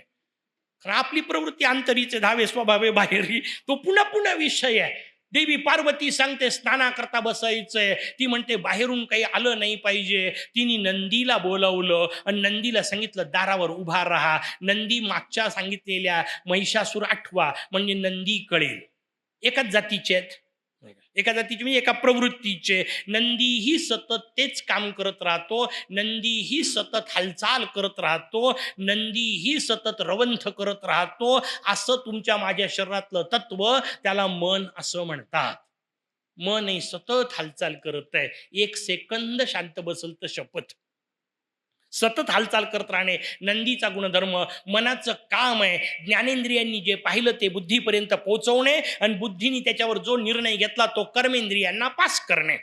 इकडून तिकडून तिकडून इकडं नंदी तेच करतो ना, शेताच्या या कोपऱ्यातून त्या कोपऱ्यात आणि त्या कोपऱ्यातून या कोपऱ्यात. बरं तेच काम सातत्याने करत राहणे. घाण्याला लावलेला बैल, आपल्याकडे शब्दच आहे. घाण्याला बैल एकदा लावला की तो दिवसभर गोल गोल गोल गोल फिरत राहतो. ऊस टाकणेवाल्याने ऊस टाकला की नाही याचाही विचार नाही, हा फिरतच राहतो, कारण त्याला तेवढी अक्कलच नाहीये. त्याला फिरत राहणं सांगितलंय. मन तेच प्रकार करत राहतं, आणि शेवटची गोष्ट काहीच नाही केली तर रवंथ करतं. तेव्हा मला तू असं म्हटला होता चन्य दो, नाही का. मनाचं ठरलेलं काम रिकामा बसला की जुन्या गोष्टी उकरू उकरू काढायच्या आणि पुन्हा पुन्हा चावत बसायच्या. मन तेच करत राहतं. त्या नंदीला सांगण्यात आलं, म्हणजे मनाला सांगण्यात आलं, बाहेरून कोणाला येऊ देऊ नको. शरीरातलं मन डोळ्यांना बंद करतं, कानाला बंद करतं, पण डोळे बंद केल्यानंतर आतून जे दिसतं ते कुठून येतं? त्याचं उत्तर विज्ञानाजवळ नाही. विज्ञानाला विचारा एखादी गोष्ट कशी दिसते. माझ्या समोर एक ग्रंथ ठेवलेला आहे, ग्रंथ कसा दिसतो असं विचारलं तर विज्ञान म्हणते प्रकाशाची किरण याच्यावर पडतात, परावर्तित होतात, डोळ्यात जातात, रेटिन्यावर प्रतिमा उमटते म्हणून मला दिसतं. आता मी उलटा प्रकार करतो. बसल्या बसल्या डोळे मिटा. तुमच्या घरचा स्वतःच्या घरचा सोफा दिसला, दिसला, त्याच्यावरची चादर पण दिसली, त्याच्यावर पडलेला डाग पण दिसला. कोणते किरण परावर्तित झाले, कुठं तुमच्या डोळ्यात गेले, कुठून तुम्हाला त्याची रेटिनावर प्रतिमा उमटली? काही झालं नाही तरी दिसलं. कसं दिसलं? त्याचं उत्तर आहे ते आतून आलं. आणि हे जे आतून येणे आहे याला चिदाभास असं म्हणतात, वेदांताचा शब्द. त्याला भगवान शंकर म्हणतात. ते भगवान शंकर आले ते अडवणं नंदीच्या हातात नाही, कारण शंकर अडवणं नंदीच्या ताकदीच्या पलीकडची गोष्ट आहे. कारण नंदी शंकराचा गण आहे. बरं मला सांगा, तो पार्वतीचा ऐकेल की शंकराचं? साधा विषय ना. तो गण कोणाचा? शंकराचा. ऐकतो पार्वतीचं का? कारण पार्वती शंकराची. तसं मन कोणाचं ऐकेल? जीवात्म्याचं की बुद्धीचं? त्याचं उत्तर आहे ते जीवात्म्याचं ऐकणार आहे, कारण मन जीवात्म्याचं आहे. बुद्धीला उगीच वाटतं सगळं आपल्या भरोशावर चाललंय. पंचई तिथं आहे. जेव्हा आतमधला तो भाग येतो दर्शनाचा, डोळे मिटल्यावर काहीतरी दिसतं, ध्यानाला बसलेला जीव कसा विसरून जातो. ती बुद्धी अत्यंत प्रबल दुःखी होते आणि ती ओरडून मोकळी होते, हे तर काहीच माझं ऐकत नाहीये. कारण कालपर्यंत तिला वाटत असतं हे सगळं माझ्या भरोशावर चाललंय.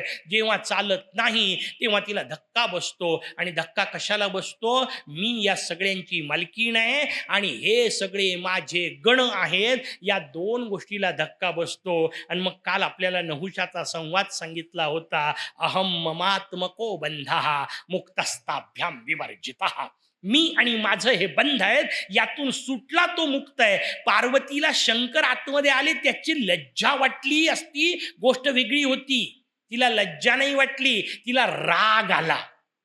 मला सांगा, नवरा बाथरूम मध्ये आला तर बायकोला राग यायची काय गरज आहे? लाज वाटणे मी समजू शकतो, स्त्री सुलभ भावना ती आहे. राग आला. राग कशाचा आला? शंकर आले याचा आलाच नाही. मी नंदीला सांगितलं होतं आतमध्ये कोणाला सोडू नको, तरी नंदीनी कसं सोडलं? राग त्याचा आलाय ना. मैत्रिणींनी तिला काय सांगितलं? मैत्रिणींना जाऊन, नंदी माझं ऐकत नाही, धक्का मीला बसला, धक्का माझला बसला, आणि मी आणि माझं गळणे याला पार्वतीचा मळ निघणे असं म्हणतात. हा एकदा मळ निघाला की भगवान असलेला आहे तिथंच प्रगट होतो. बाहेरून आणायची गरज नसते. पण असं भगवंताचं साक्षात्कार झाला एकदा तर पुढची अडचण निर्माण होते. तो साधक म्हणतो हा साक्षात्कार मी करवून घेतला. तो स्वतःलाच मोठा समजायला लागतो. माझ्या प्रयत्नाने हा साक्षात्कार झाला, मला हा साक्षात्कार झाला आणि मी साक्षात्कारी आहे. पुन्हा तेच आलं ना, मी आणि मला. आणि असंच होतं. मागच्या दाराने पुन्हा त्याच गोष्टी येतात. ज्या सोडल्या असं वाटतात त्याच पुन्हा येतात. कारण सोडल्या असं वाटलेल्या नंतर आठवतात. याचा अर्थ सुटल्या कुठं? आणि आपल्याला किती हौस आहे, मी हे सोडलं हेच गावभर सांगत फिरतो. नाही का? मग त्याला सोडलं म्हणतात का? त्याला फक्त दूर ठेवलं असं म्हणतात, सोडलं असं म्हणत नाही. आणि सोडण्याच्या बाबतीत सांगितलंय सर्वस्वाचा त्याग असला पाहिजे. आपली पंचायत आहे, वेळ पडली तर सर्व सोडल्या जातं, स्व कुठं सोडल्या जातं? आणि नुसतं सर्व सोडून उपयोग नाही, सर्वस्व सोडलं पाहिजे. सर्व तर सोडलंच पाहिजे आणि स्व पण सोडलं पाहिजे. स्वत सुट्टा सुटत नाही. पार्वतीची तीच अडचण आहे. पुन्हा पार्वतीला वाटलं हा मुलगा माझा आहे. कालपर्यंत नंदीला माझा समजत होती, आता मुलाला माझा समजायला लागली. फरक कुठं पडला? पुन्हा भगवान शंकर येतात. आता वापस आलेले शंकर हे जगद्गुरु आहेत. कारण ते महान उपदेशक आहेत. अंतिम तत्व भगवान शंकर सांगतात असं वर्णन आहे. तारक मंत्र भगवान शंकर देतात. ते कुठल्याही देवतेचा कुठलाही भक्त असो, तो जात जात जात जात शेवटी शंकरांपाशी जातो आणि भगवान शंकर त्याला गणेश मंत्र देतात आणि मगच तो मुक्त होतो. त्याच्यामुळे शंकर हा शेवटचा टप्पा येणारच आहे. व्यवहारातही आहेच ना, शेवटचा टप्पा भगवान शंकरच, आखरी रास्ता शंकराचा. कारण म्हणून तर स्मशानात बसलेले आहेत ना, आखरी रस्ता तोच. हिशोब ठरलेला वापरलाय. भगवान शंकर पुन्हा येतात आणि ते त्या मुलाचं मस्तक उडवतात. वाक्य व्यवस्थित समजून घ्या. पोरग नुसतं मारलं नाही, छातीत त्रिशूळ मारला असता तरी पोरग मेलं असतं, पण तसं नाही मारलं. मारला कसं? मस्तक उडवलं. कारण मस्तक शब्दाचा अर्थ नुसतं मारणं नाहीये, मस्तक ही ओळख आहे. माझा नुसताच हात आणून दाखवला आणि विचारलं कोणाचा आहे, सांगता येईल? नाही सांगतायत. नुसताच पाय दाखवला, सांगता येईल? नाही सांगतायत. कुठलंही नुसतं अवयव आणून दाखवलं तर नाही सांगतायत, पण एवढं दाखवलं तर सांगता येते यांचंच. का? कारण भगवंताचं अद्वितीयत्व आहे. प्रत्येक मॉडेल वेगळं आहे, एकही सारखा नाही दुसऱ्यासारखा. भगवंताचं अद्वितीयत्व आहे म्हणून मस्तक ही ओळख आहे. म्हणून ओळखीच्या याच्या करता जेव्हा ओळखपत्र तयार करता, आयडेंटिटी कार्ड, एवढाच फोटो चालतो ना, पुरा फोटोची गरज नाहीये. कारण एवढंच महत्वाचं आहे वरचं. त्याचं मस्तक उडवलं, देवी पार्वती संतापते. कारण मस्तक काय आहे? ती त्याला आपला म्हणतीये. इथली देवी पार्वती ही भक्त आहे, साधक आहे आणि आलेले भगवान शंकर हे सद्गुरू आहेत. साधकाला समोर आलंबन असल्याशिवाय अनुसंधान करताच येत नाही. समर्थांनी सांगितलं, नाथुडे मुख्य परमात्मा म्हणून करावे लागे प्रतिमा. समोर काहीतरी आलंबन लागतं, त्याच्याशिवाय तुम्हाला आम्हाला साधन करता येत नाही. आणि गुरु सांगतात आलंबनामध्ये अडकला तर तुझ्यासारखा चुकीचा कोणी नाही. म्हणून प्रत्यक्ष पांडुरंग ज्यांच्या कीर्तनात स्वतः नाचत होते, त्या नामदेवाला पांडुरंगच सांगतात, नाम्या तीर्थयात्रेला जा. नामदेव महाराज म्हणतात तुझे पावलं सोडून कुठं जाऊ? भगवान म्हणतात माझे पावलं जगात नाही, माझे नाही तर कोणाची पावलं भरलेत? सगळीकडे तेच पहा. नामदेव महाराजांच्या समोर भगवान नाचत होते, तरी नामदेव फक्त त्यांना पांडुरंगात पाहत होते आणि पंढरपूरलाच पाहत होते. हे सांगायचंय, नामदेव महाराजांची कमतरता नाहीये ती, आपल्याला त्या निमित्ताने सांगायचंय की अरे तिथं नाही सगळीकडे. पण सगळीकडे तेव्हा पाहता येईल ना जेव्हा तिथं दिसल. याला इथंच दिसत नाही, त्याला बाहेर कसा दिसल? सगळ्यांवर मातृवत प्रेम करावं. इथं बसलेल्या प्रत्येक स्त्रीवर माझं मातेप्रमाणे प्रेम असावं. हे वाक्य कोण वापरू शकेल? ज्याचं स्वतःच्या मातेवर असेल तो ना. नाही इथं बसलेल्या सगळ्या मला मातृवत आहेत आणि मी माझ्या घरी माझ्या मायला शिव्या देतो म्हणजे यांना नाही देणार, दुसरं काय होणार आहे? असं नसते मातृवत. पहिल्यांदा आपल्या आईवर प्रेम करायला शिका, मग बाकीच्या आईच्यावर. म्हणून पहिल्यांदा मूर्तीत निदान पाहायला शिका, मग मूर्तीतला बाहेर दिसू शकेल. पण मूर्तीचा हा जो पाहण्याचा विषय आहे, ती पार्वती म्हणते मला आलंबन पाहिजे, मला समोर काहीतरी आधार पाहिजे, काहीतरी अधिष्ठान पाहिजे. श्री गुरु नाकारतात. म्हणून मस्तक उडवलं आणि मग पार्वती संतापते. सगुणाच्या बाजूच्या सगळे तर्क जे लावल्या जातात त्याला पार्वतीचं सैन्य म्हणतात. निर्गुणाच्या बाजूच्या सगळ्या श्रुतींचे वचन दिल्या जातात त्याला श्री गुरूंची सेना म्हणतात, शंकरांची सेना म्हणतात. दोघांमध्ये प्रचंड भांडण होतं, मार्ग निघणार नाहीये. कारण सगुण की निर्गुण याचं उत्तरच नाहीये, उत्तरच नाही, मार्ग निघणारच नाही. शेवटी भगवान नारदांना सांगण्यात आलं चला जाऊ द्या समेट करू, म्हणून समेट करायचं ठरलं. आणि मग सांगण्यात आलं भगवान विष्णूंना तुम्ही जंगलात जा आणि एक डोकं आणा. इथं जंगल शब्दाचा अर्थ केवळ झाडांचा समूह नाहीये. आणि पाठवलं भगवान विष्णूंना. का विष्णूंना पाठवलं? कारण विष्णू ही धर्मशास्त्राची देवता आहे. मोरगाववाल्यांना वेगळं सांगायची गरज नाही, कारण धर्मद्वाराची देवता आहे. रमा रमेश, धर्मद्वारावर भगवान विष्णू असतात. धर्माची देवता भगवान विष्णू. अर्थ कोणी लावायचे पुराणांचे? त्याचं उत्तर आहे ज्याला धर्मशास्त्राचा अभ्यास असेल त्यांनी. मी नेहमी एक उदाहरण सांगताना सांगत असतो. कल्पना करा तुमच्या घराच्या चार बाजूला चार लोक आहेत. एक आंतरराष्ट्रीय कीर्तीचा धावक आहे, एक आंतरराष्ट्रीय कीर्तीचा चित्रकार आहे, एक आंतरराष्ट्रीय कीर्तीचा नर्तक आहे, एक आंतरराष्ट्रीय कीर्तीचा वादक आहे. आणि तुमचं पोट दुखत आहे. कोणाकडे जाल? या चौघांपैकी एकाहीकडे नाही. हे चौघ आंतरराष्ट्रीय कीर्तीचे, त्यांच्या क्षेत्रात त्यांच्यापेक्षा मोठा कोणी नाही. पण यांच्याकडे तुम्ही पोट दुखत असेल तर गोळी मागायला जात नाही. तो ॲपियर असला तरी चालतो, पण डॉक्टरच असला पाहिजे. बरोबर की नाही? मग मला सांगा, साध्या पोटदुखीच्या बाबतीत जर हा नियम असेल तर डोकेदुखीच्या बाबतीत असायला पाहिजे की नाही? आणि डोकेदुखी याचा अर्थ एवढा अवयव दुखणे नाही म्हणत आहे मी. या डोक्यात पडणारे विचार, त्यांनी आतमध्ये जे होतं त्याला खरी डोकेदुखी म्हणतात. ते विचार कोणाकडून ऐकायचे? त्याचं उत्तर आहे त्या क्षेत्रातला अभ्यासक असेल त्याचंच. रामायणावर त्यांनीच बोलायचं ज्याच्या घरात निदान 5 पिढ्या रामायण वाचल्या गेलंय. महाभारतावर त्यांनीच बोलायचं ज्याच्या घराण्यात त्याची परंपरा असेल. मुद्गलावर विवेचन त्यांनी करून उपयोग आहे ज्याच्या घरात परंपरेने ते ज्ञान येऊन पोचलंय, गुरुचरणाशी बसले. नाहीतर कथा समजणारच नाही. वाचल्या जातील नुसत्या, समजतात कुठं? का समजत नाही? त्याचं उत्तर आहे परंपरेने आलेल्या माणसाकडून ते श्रवण केलं पाहिजे, कारण अर्थ तिथं मिळणार आहेत. भगवान विष्णूंना सांगण्यात आलं तुम्ही शोधा, कोणी नाही अर्थ शोधायचे, नाही तर नसलेले अर्थ काढून मोकळे होतील, चुकीचे अर्थ काढतील. भगवान विष्णूंना सांगण्यात आलं भगवान विष्णू गेले जंगलात. कुठं असतं जंगल? झाडांचा नुसता समूह नाही. जंगल शब्दाचा अर्थ आपल्याला भगवान जगद्गुरु आद्य शंकराचार्य महाराज सांगतात. ते म्हणतात शब्दजालम महारण्यम चित्त विभ्रमकारकम. शब्दजाल हे महारण्य, शब्द अत्यंत क्लिष्ट आहेत. आणि शब्द कशाला म्हणतात? त्याचं उत्तर आहे वेदांना, श्रुतीला, शास्त्राला. कोणी शोधायचं? धर्मशास्त्राच्या अभ्यासकांनी. कुठं शोधायचं? शास्त्रात शोधायचं. म्हणून कोणी शोधायचं? विष्णूंनी. कुठं शोधायचं? जंगलात. काय शोधलं? गज मस्तक. गज म्हणजे गज, हत्ती करायचं नाही. संस्कृतच्या बाबतीमध्ये भाषांतर चालत नाही, शब्दांचे अर्थ मातीत जातात. जशाला तसा तोच शब्द, त्याला दुसरा शब्द लावताच येत नाही. गज म्हणजे गज. का गज? कारण त्यामध्ये 2 अक्षर आहेत, ग आणि ज. आता बसल्या बसल्या एक काम करा, पलटवा. ग आणि ज हे अक्षर पलटवा, ज ग तयार होतं. आता जगाचं वर्णन करा. जग कधीतरी निर्माण झालंय म्हणून जगाला साधी असं म्हणतात.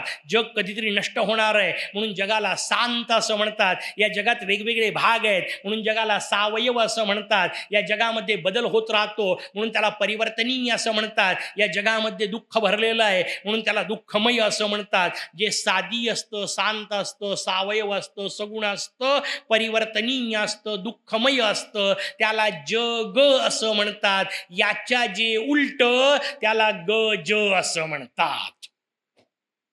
म्हणजे जे निर्गुण आहे, निराकार आहे, निष्कलंक आहे, शुद्ध आहे, पवित्र आहे, सच्चिदानंद आहे, त्यालाच गज असं म्हणतात. तेच ज्यांचं आनन म्हणजे ओळखण्याचं माध्यम, त्यांना गजानन असं म्हणत असतात.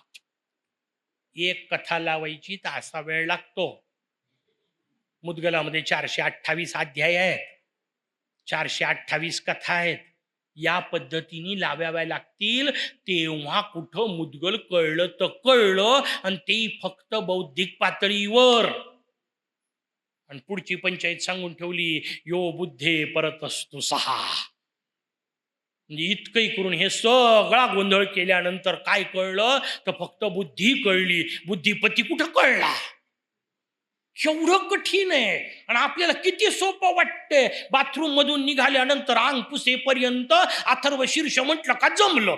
असं नसते, हे एवढं कठीण आहे. आयुष्य घालवावं लागेल एक एक कथा समजून घ्यायला. आणि ते मी उडत उडत घेतली. आणखीन पैलू आहेत त्याच्यात, किती बारीक शिरता येतं. एवढे सगळे अर्थ कुठं मिळतील? त्याचं उत्तर आहे एकच जागा आहे, नमो नमः श्री गुरुपादुकाभ्याम. पर्यायच नाही दुसरा. हे सगळे अर्थ पुस्तकात नसतात मिळत. काल सांगितलं तसं पुस्तकात फक्त अक्षर आहेत, त्या अक्षरांचे अर्थही नाहीत आणि उच्चार आणखीन नाहीत. या कसा म्हटला कळतं का? काल सांगितलं आपल्याला तसं शब्द कळू शकतात, शब्दाचा उपयोग नाही. शब्दे पारेच निष्णाते.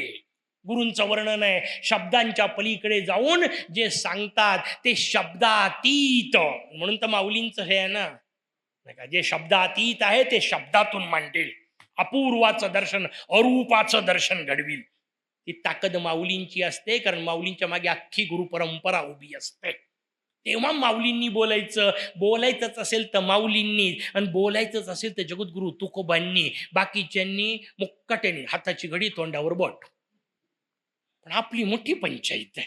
मग ठीक आहे, नंतर बोलायचंच असेल तर यांच्या पायाशी जे बसतील त्यांनी बोलावं, नाही का? यांचा आधार धरत धरत जे चालतील त्यांनी बोलावं. कारण हे तर काय आपलं एवढं भाग्य नाही की आपल्यासाठी माऊली येईल, नाही का? मग आता निदान माऊलींच्या पावलावर पाऊल ठेवत जे चालत राहतात त्यांनीच बोलायचं, विद्यापीठवाल्यांनी नाही.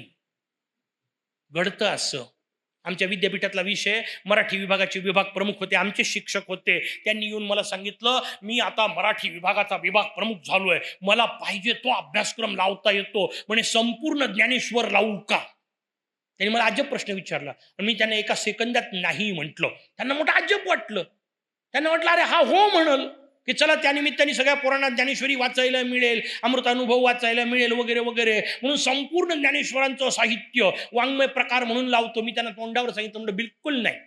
का म्हणे? म्हटलं विद्यापीठातल्या शिक्षकांना मराठी येतं याच्यावरच माझा विश्वास नाही.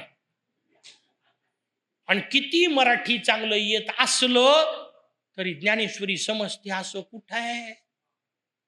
ज्ञानेश्वरी ही विद्यापीठात समजत नसते. लावली चुकून तर आमच्या इथले लोक गोंधळ घालतात. ज्ञानेश्वरीतलं निसर्ग वर्णन याच्यावर प्रश्न विचारतात.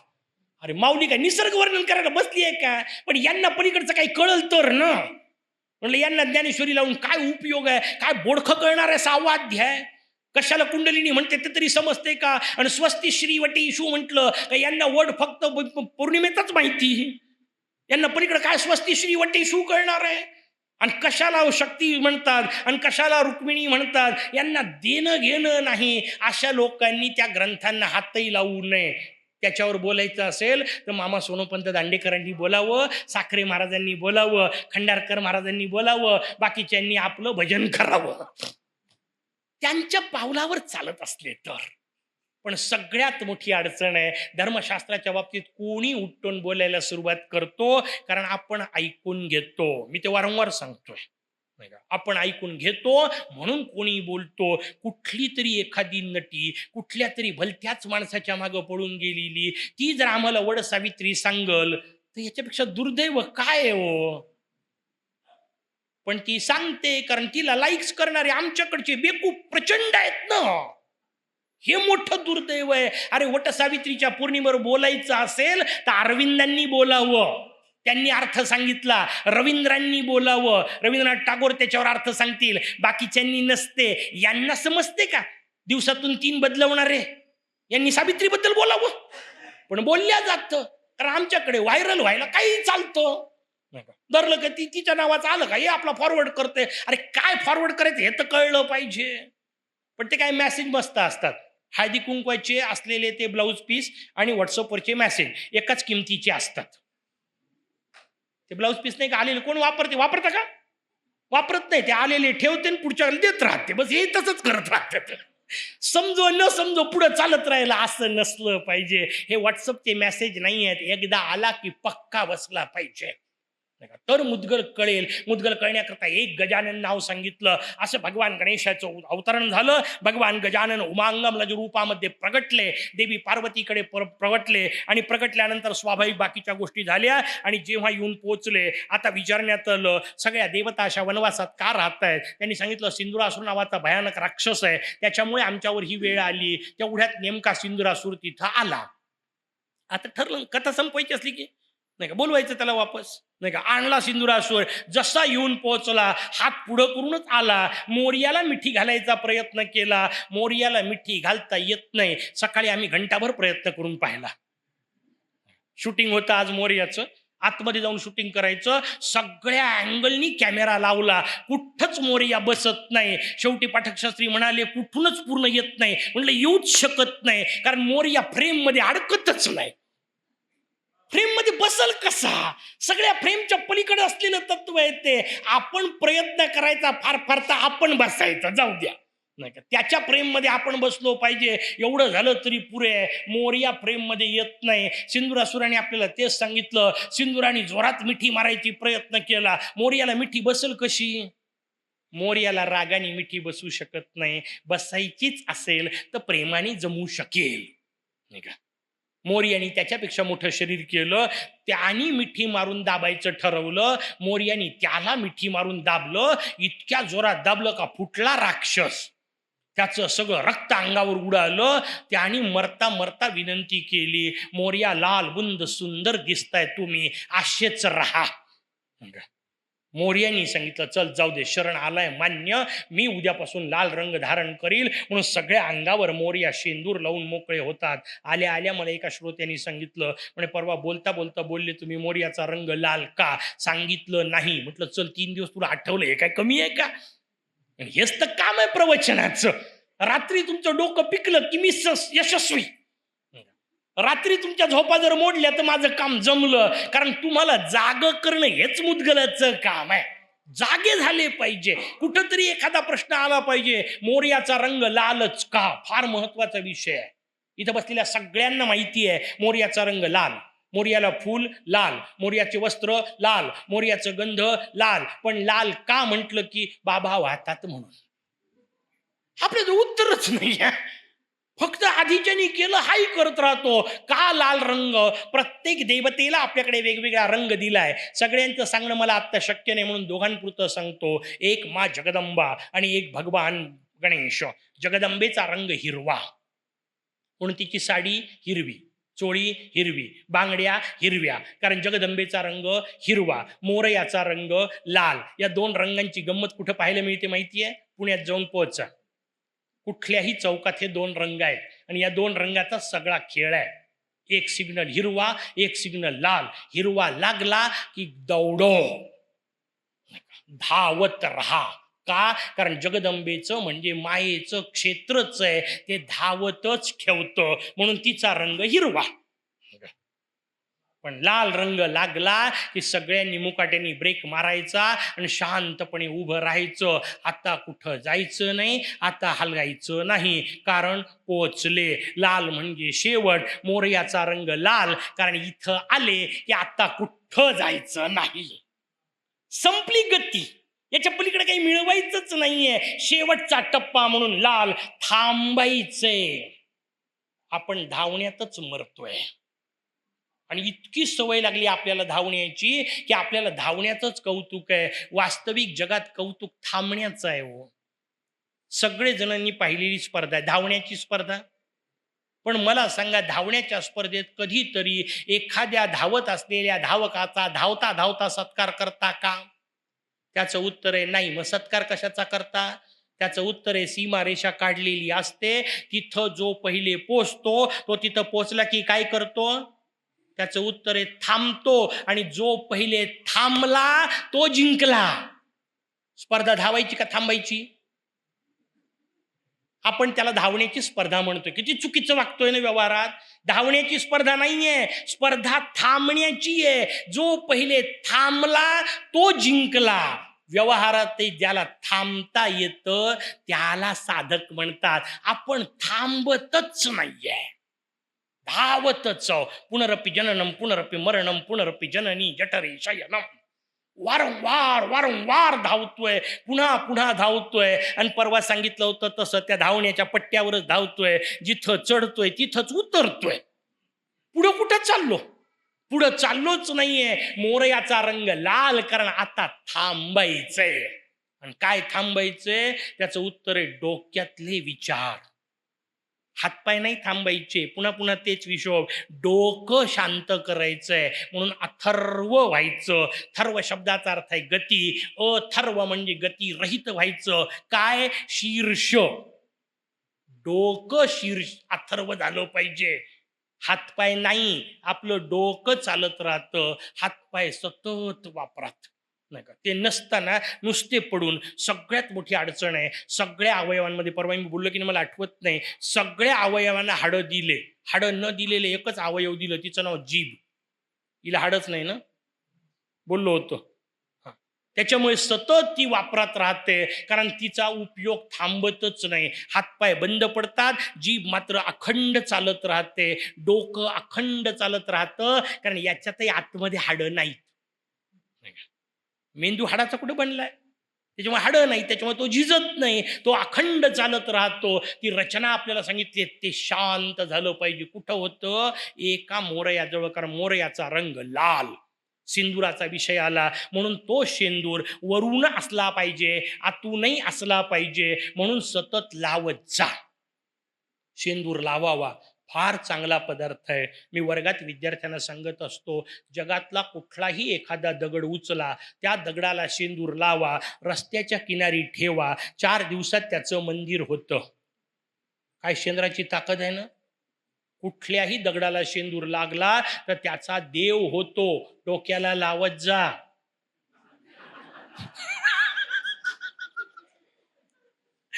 दगडाचा देव होत असेल तर निदान डोक्याचा माणूस तर राहील की नाही. शेंदूर लावत जा. मोरयाचा भक्त असल्याचं प्रतीक.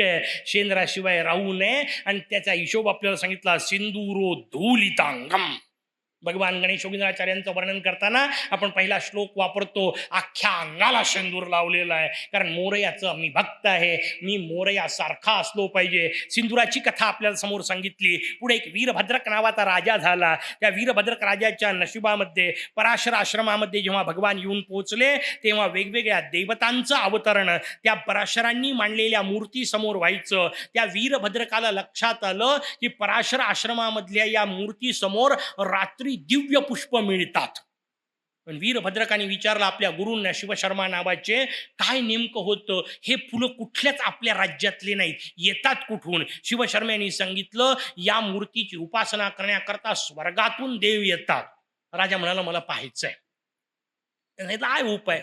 म्हणे काय? म्हणे एक काम कर, मोर्याचं निर्माल्य जिकडं तिकडं पसरवून ठेव. उद्या त्या देवता आल्या की त्याच्यावरून जातील आणि निर्माल्याला पाय लागल्याचा पाप लागला की त्यांचं देव पण नष्ट होईल आणि ते तुला दिसतील. यांनी केलं. सगळीकडं मंदिरात निर्माल्य पसरलं. सकाळी सकाळी देवता आल्या, देवतांचा पाय चुकून निर्माल्याला लागला आणि देवतांचं देव पण गेलं. सगळे देव प्रगट झाले. राजाला दर्शन तर झालं, पण पुढची पंचायत निर्माण झाली. त्या देवांनी सांगितलं, आता आम्ही वापस कसं जायचं? आणि मग राजाने डोक्यावर हात मारून घेतला. तर काही विचारच केला नव्हता. पुढचा विचार न करता वागणे माणसाची मूलभूत प्रवृत्ती आहे. आत्ता तर करून टाकता, सत्ताचा ताबडतोब तात्पुरत्या फायद्या करता. अरे पण त्याचे परिणाम काय होतील याचा विचारच केला जात नाही. नेमकं तसंच झालं. शेवटी पुन्हा गुरूंना विचारलं, आता काय करू? म्हणे, अरे निर्माल्यामुळे जर थांबले असतील तर निर्माल्यामुळे जातीलही की नाही. मोर्याच्या मूर्तीवरचं निर्माल्य काढ आणि त्यांना सांग वंदन कर, म्हणजे उडतील. आता देव थांबतात की नाही आणि उडतात की नाही याच्यासाठी कथा सांगितलेली नाही. नाही तर उद्या प्रयोग कराल फालतू निर्माल्य पसरवण्याचा. देव नाही थांबणार, मला थांबावं लागल. नाही का? कारण माझी तर काही ताकद नाही त्याच्यावरून जाण्याची, आणि सकाळी झाडत बसावं त्याच्यासाठी नाही सांगितलेलं. त्यातला एवढाच विषय सांगितलाय की निर्माल्याचा अपमान झाला तर देवांचं देवत्व जातं, आपण तो करायचा नसतो. आणि निर्माल्याचं वंदन केलं तर त्या देवता पुन्हा देवत्वाला जातात. आपल्याला जर देवत्व मिळवायचं असेल तर मोरयाच्या निर्माल्याचा आदर करा, बस संपला विषय. कथा तेवढ्याचसाठी आहे, तो हिशोब समजला पाहिजे. मग पुढची कथा आपल्या समोर पार्श्वानी दीपवत्सलीची सांगितली. त्या दोघांनी मोरयाची वंदना केलं, पुत्र हो असं विनंती मागितली. त्यानंतर अभिनंदन नावाच्या राजाने यज्ञ केला. त्या यज्ञामध्ये इंद्राचा विषय आला. आपल्या सगळ्यांना कथा माहिती असलेल्या असतात, वारंवार ऐकलेली, कारण थेवरी ओझरची कथा आहे त्याच्यामुळे सगळ्यांनी ऐकली आहे. तो इंद्राच्या समोर येऊन पोहोचला, त्यांनी ती राक्षस निर्माण केला, महाभयंकर विघ्न निर्माण झालं. सगळ्यांनी भगवंताला प्रार्थना केली. भगवान गणेशांनी त्या विघ्नाचा विचार करण्याकरता स्वतः रूप घेऊन भगवान तिथं आले आणि तिथं येऊन त्यांनी त्या याच्याशी विघ्नासुराशी युद्ध करायला सुरुवात केली. हे युद्ध जे मुद्गलांनी सांगितलंय हे मोठा अजब आहे. हे सामान्य युद्ध नाही, कुठलंही शस्त्र वापरलं नाही, कुठलंही अस्त्र वापरलं नाही. मोरया जसे युद्धाकरता समोर आले तसा तो विघ्नासूर म्हणजे काळ अग्निरूप झाला. त्यांनी आगीचं रूप घेतलं आणि सगळं जाळायला सुरुवात केली. त्यांनी आगीचं रूप घेतल्यानंतर मोरयानी वायूचं रूप घेतलं आणि मोरयानी त्याला वायूहून निरस्त केलं. आपल्याला मोरया वायू रूपात जाळतोय, हे करतोय, नष्ट करतोय म्हटल्यानंतर राक्षसानी आकाशाचं रूप घेतलं आणि त्यांनी वायूला ओढायला सुरुवात केली. त्यांनी जसं आकाशाचं रूप घेतलं, मोरयानी अहंकाराचं रूप घेतलं आणि आकाशाचं आकर्षण करायला सुरुवात केली. राक्षस महत रूपामध्ये जातो, त्यानंतर मोरया प्रधान रूपामध्ये जातात. राक्षस त्याच्या पलीकडे जाऊन गुणेश रूपात जातो, मोरया त्याच्याही पलीकडे जाऊन गणेश रूपात बिंदुरूप होतात आणि गुणेशाच्या पलीकडे जाण्याची ताकद राक्षसाची नसते. कारण राक्षसाच्या दृष्टीने म्हणजे काळाच्या दृष्टीने जास्तीत जास्त मागं किती जाता येतं त्याचं उत्तर आहे गुणेशापर्यंत जाता येतं. त्याच्या पलीकडे काळाचे नियमच लागू शकत नाही, कारण त्याच्या पलीकडे कालत्रयातीत मोरयाचं क्षेत्र असतं. तेच सांगायचंय, याला अपवाद न्याय म्हणतात. पहिला हिशोब सांगितला होता अध्यास. भगवंत दिसत नाही, मग त्याच्यावर आपल्याला नसलेल्या सापाची जशी जाणीव होते तसं सगळं जग तयार होत जातं. उलटा प्रकार असतो. आता तयार झालेलं जग मागे मागे जायचं, हे नाही ते नाही ते नाही, आणि मागे कुठं जायचं त्याचं उत्तर आपल्याला मस्त अथर्व शीर्षाने लिहिलं. त्वम पृथ्वी त्वम आपो नलो नीलो नभः त्वं चत्वारि वाक्पदानि त्वं गुणत्रयातीतः त्वं कालत्रयातीतः वगैरे त्वं मूलाधारस्थितोऽसि नित्यं त्वं शक्तित्रयात्मकः त्वां योगिनो ध्यायन्ति नित्यं. कसा असा पृथ्वी तू, मग मागे जाऊन पाणी, पाण्याच्या मागे जाऊन वायू, वायूच्या मागे जात आकाश, आकाशाच्या मागे जात त्या आकाशाचा गुण असलेलं म्हणून त्रिगुण पद, त्या पदाच्या मागे जाऊन गुण, गुणांच्या मागे जाऊन मूलाधार. इथं मूलाधाराचा संबंध चक्राशी नाही.